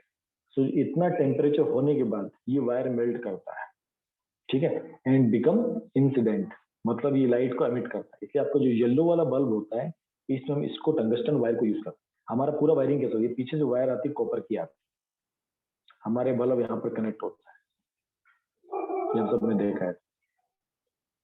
ये वायर यहाँ तक भी जाती है, यहाँ भी जा रही है. यहाँ आके क्या होता है, ऐसा यहाँ पर एक वायर होता है ये. तो जब ये कॉपर वायर इससे कनेक्ट होती है, अब क्या करंट इसके थ्रू फ्लो करता है. जब इसके थ्रू फ्लो करता है, न्यूमेरिकल्स हैं बच्चे, चिंता मत करो. जब ये करंट इसके थ्रू फ्लो करता है, ये क्या है, ये मेटल बना होता है टंगस्टन. अब इसका क्या होता है, रेजिस्टेंस, देखो इसका रेजिस्टिविटी कम होता है. इसका मतलब गुड कंडक्टर है, रेजिस्टिविटी का मतलब गुड कंडक्टर है. और इसका रेजिस्टेंस बहुत हाई होता है. जब रेजिस्टेंस हाई होगा तो फ्रिक्शन फोर्स ज्यादा होगा. जब फ्रिक्शन फोर्स ज्यादा होता है, हीट जनरेट होता है. इसकी वजह से क्या होता है, ये वायर गर्म हो जाता है. तो गर्म होके क्या होता है, ये हीट और लाइट ये दोनों प्रोड्यूस करता है. ठीक है, इसको इतना करंट मिल जाता है सफिशिएंट कि अब इसके जो इसका वायर होता है, ये क्या होता है, ये ग्लो करना स्टार्ट कर देता है. इसका और मेल्टिंग पॉइंट हाई होता है. कितना मेल्टिंग पॉइंट है, 3380. इसलिए इसका टेम्परेचर बढ़ता जाता. पर ये क्या होता है, जितना इसका टेम्परेचर बढ़ता जाएगा, ये ग्लो करता जाएगा. It produce more heat and become it light. आप देखो स्टार्टिंग में जब बल्ब स्टार्ट होता है वो कैसा होता है, हल्का सा येलोइश होता है. पर धीरे धीरे जैसे गर्म होता जाता है वो कैसा हो जाता है, आपका व्हाइटिश हो जाता है. ये हम सब ने देखा है. ठीक है, तो टंगस्टन को, इसको आपको नाम याद रखना है, इसका आपको सिर्फ टेम्परेचर वगैरह याद रखना है. कभी कभी पूछा है कि बल्ब में क्या एलिमेंट यूज कर सकते हो. रीजन क्या होता है, इसमें हाइयर रेजिस्टेंस होता है, मेल्टिंग पॉइंट इसका हाई होता है. तो जब इसमें से ज्यादा मतलब रेजिस्टेंस क्या करता है, इसमें हीट प्रोड्यूस होने का काम करता है. जब ज्यादा रेजिस्टेंस होगा तो फ्रिक्शन ज्यादा होगा, हीट ज्यादा प्रोड्यूस होता है और ये हीट लाइट एनर्जी की फॉर्म में हमको दिखता है. अब दूसरा इसमें इंपॉर्टेंट पॉइंट है, लाइट जब एयर के साथ, टंगस्टन जब एयर के साथ रिएक्ट करता है तो ऑक्साइड बनाता है. इसलिए जो बल्ब होता है उसके अंदर हम इनर्ट गैस भरते हैं. इनर्ट गैस का काम करता है, वो इसको रिएक्ट नहीं करने देता. आपका जो फिलामेंट होता है, जब ये ऑक्सीजन के संपर्क में आता है तो ऑक्साइड बना देता है. ठीक है, वो इससे वो कई बार वो जलने का खतरा है, इसलिए आपका वो बल्ब बहुत जल्दी फ्यूज हो जाता है. आप कभी देखो बल्ब फूटता है तो उसमें पॉप करके साउंड आती है, एयर उसके अंदर चली जाती है. तो नॉर्मली उसमें हम इनर्ट गैस डालते हैं, नाइट्रोजन डालते हैं, नियोन गैस डालते हैं, क्योंकि उसको रिएक्ट करने देती नहीं. और हमारा बल्ब कंटिन्यूस चलता रहता है। आप कई बार देखो जब ये बल्ब खराब होता है इसकी वायर टूट जाती है, ये वायर क्या होती है, टूट जाती है। इसका मतलब उसने इतना टेम्परेचर अचीव कर लिया है, इस वायर ने इतना टेम्परेचर अचीव कर लिया, इस टेम्परेचर के ऊपर जाके क्या होता है, वो टंगस्टन वायर टूट जाती है और फिर हमको बल्ब रिप्लेस करना होता है। ठीक, अब जहां पर हमको हाई रेजिस्टिविटी चाहिए और हाई मेल्टिंग पॉइंट चाहिए, कुछ ऐसे, ये देखो ये सब एप्लीकेशन बेस्ड है। हम जो कौन सा मेटेरियल यूज करेंगे, कहाँ पर कौन सा मेटेरियल यूज करेंगे, वो इसको पर डिपेंड करता है। अब देखो इसका टेम्परेचर नीड कितना है, 800 सेंटीमीटर, तो यहाँ पर हम टंगस्टन यूज नहीं कर रहे, यहाँ पर नीड इतना ही है। तो नाइक्रो अपन कहाँ यूज करते हैं, जहाँ पर इलेक्ट्रिकल हीटर्स हैं, इलेक्ट्रिकल आयरन प्रेस है हमारी, टोस्टर है, गीजर है, तो वहां पर जो हम यूज करते हैं उसको क्या बोलते हैं, नाइक्रोम। वहां पर उसको क्या बोलते हैं, नाइक्रोम। सॉरी, लेकिन मार्कर चेंज करता हूँ।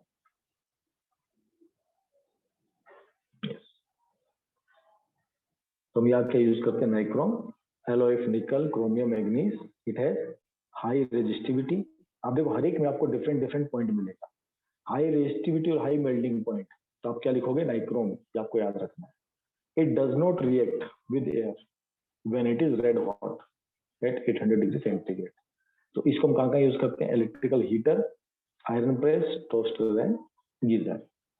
अगर आपको कहीं पर मॉडरेट रेजिस्टिविटी चाहिए, ठीक है, और जहाँ पर टेम्परेचर का ज्यादा टेंशन नहीं है, वहां पर हम ये दो एलिमेंट यूज करते हैं, कांस्टेंट एंड मैग्नीज। तो वही बोला, ये एप्लीकेशन बेस्ड होते हैं टोटल। तो जो हमारे रजिस्टर्स बनते हैं, देखो ये लिखा है, for making standard resistance, for making resistance boxes and rheostat. तो देखो आपको स्टार्टिंग बताया ना कि हम जब रजिस्टर बनाते हैं हम क्या ये देखते हैं, हम कौन सा मटेरियल यूज करें। तो कांस्टेंट एंड मैग्नीन करके ये दो मेटल हम यूज करते हैं किसको बनाने के लिए, रियोस्टेट रेगुलेटर्स या स्पेशल रजिस्टर। अगर कुछ ऐसा हो जहां पर हमको लो रेजिस्टिविटी चाहिए, हमको लो मेल्टिंग पॉइंट चाहिए, तो देखो जो हम मटेरियल सेलेक्ट करते हैं एप्लीकेशन बेस्ड सेलेक्ट करते हैं, ये क्या यूज करते हैं, फ्यूज वायर। हम सब लोगों ने फ्यूज वायर यूज किया है ना। फ्यूज वायर क्या होती है, जब कई बार हमारे घर में पीछे से अगर एक्स्ट्रा करंट अगर फ्लो कर जाए तो हमारे पूरे घर के डिवाइसेस खराब हो सकते हैं, अगर हमने वहां पर फ्यूज वायर यूज नहीं किया होगा। ये फ्यूज वायर क्या करता है, इसके अंदर लो रेजिस्टिविटी होती है और ये लो मेल्टिंग पॉइंट होता है। जैसे पीछे से अगर हाइयर करंट फ्लो करता है, ये हम पढ़ेंगे शायद अगले चैप्टर में, इस चैप्टर में भी है फ्यूज के बारे में। तो जैसे इस वायर से अगर ज्यादा करंट फ्लो करता है, ये वायर टूट जाती है, फ्यूज वायर क्या होती है, ब्रेक हो जाती है और ये पूरे सर्किट को ब्रेक कर देती है और हमारे घर के जितने डिवाइसेस होते हैं ये इनमें कोई हार्म नहीं पहुंचता है। जैसे आपको मैंने पहले बताया था, मान लो हमारे घर पे मैक्सिमम जो नीड है 20 एम्पियर का है, ठीक है कोई फॉल्ट हो गया पीछे इलेक्ट्रिसिटी का एमएससीबी की तरफ से, हमारे पीछे से एकदम करंट बहुत ज्यादा फ्लो करता है, 200 एम्पियर का करंट है, सॉरी बच्चे।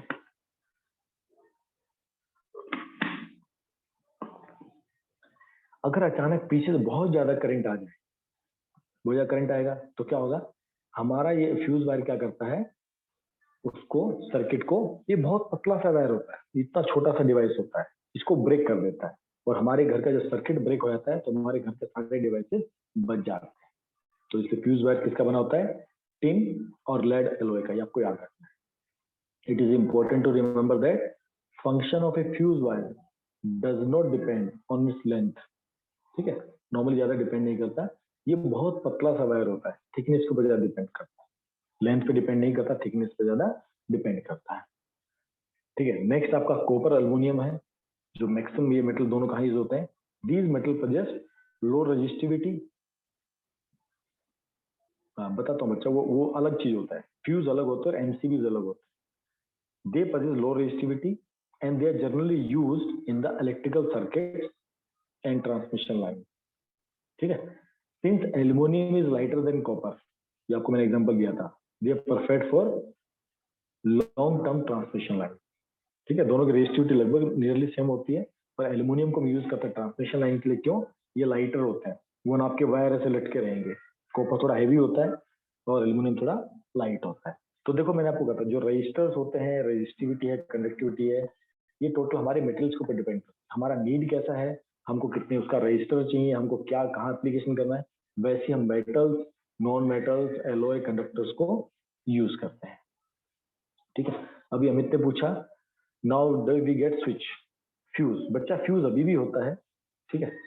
जो चीज आप जिस चीज की बात कर रहे हो उसको कहते हैं एमसीबी। बताता हूँ क्या होता है, ठीक है।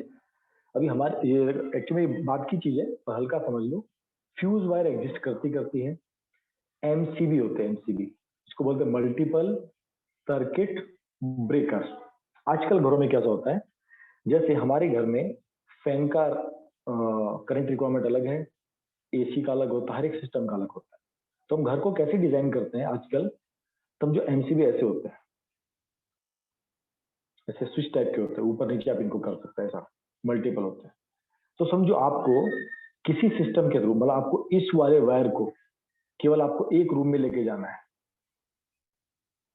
या आपको इसको सेकंड रूम में, इसको थर्ड रूम में, आप ऐसे ही अपने घर का सिस्टम डिजाइन कर सकते हो।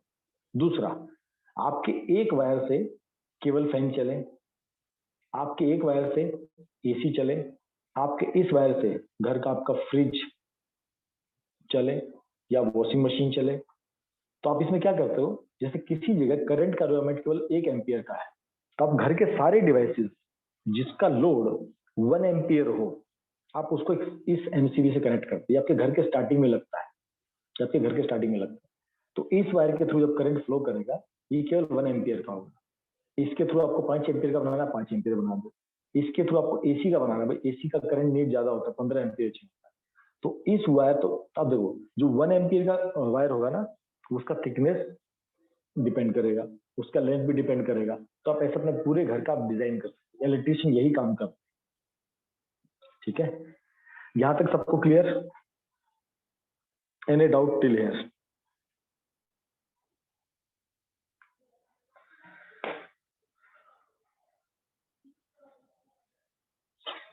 ठीक है, तो आज हम यहीं तक पढ़ेंगे। न्यूमेरिकल्स हम कल करेंगे, क्योंकि न्यूमेरिकल्स आपको करवाने पड़ेंगे। रेजिस्टेंस, रेजिस्टिविटी, कंडक्टिविटी के न्यूमेरिकल्स हम करेंगे। सर क्या होगा अगर हमने 1 की जगह 5 एम्पियर डाल दिया तो? हाँ बच्चा, अगर रिक्वायरमेंट 1 एम्पियर की है, जैसे आप 2 चपाती खाते हो और आपको मैं 10 चपाती खिलाऊं, तो आपको वोमिटिंग हो जाएगी, आपका पेट खराब हो जाएगा। तो हर एक सिस्टम का एक नीड होता है, हमको उसको उतना ही देना पड़ता है। ज्यादा खाएंगे तो भी दिक्कत है, कम खाएंगे तो भी दिक्कत है। कम खाएंगे तो भूख ज्यादा लगेगी, मतलब भूखे रहेंगे, एनर्जी कम मिलेगी। ज्यादा खाएंगे तो हेल्थ खराब हो जाएगी। उसी तरह डिवाइसेस है, जैसे जो मोटर होती है उसका फिक्स्ड है, भाई उसमें इतना ही जाएगा, इतना ही जाएगा। ओके, यहाँ तक सबको क्लियर है?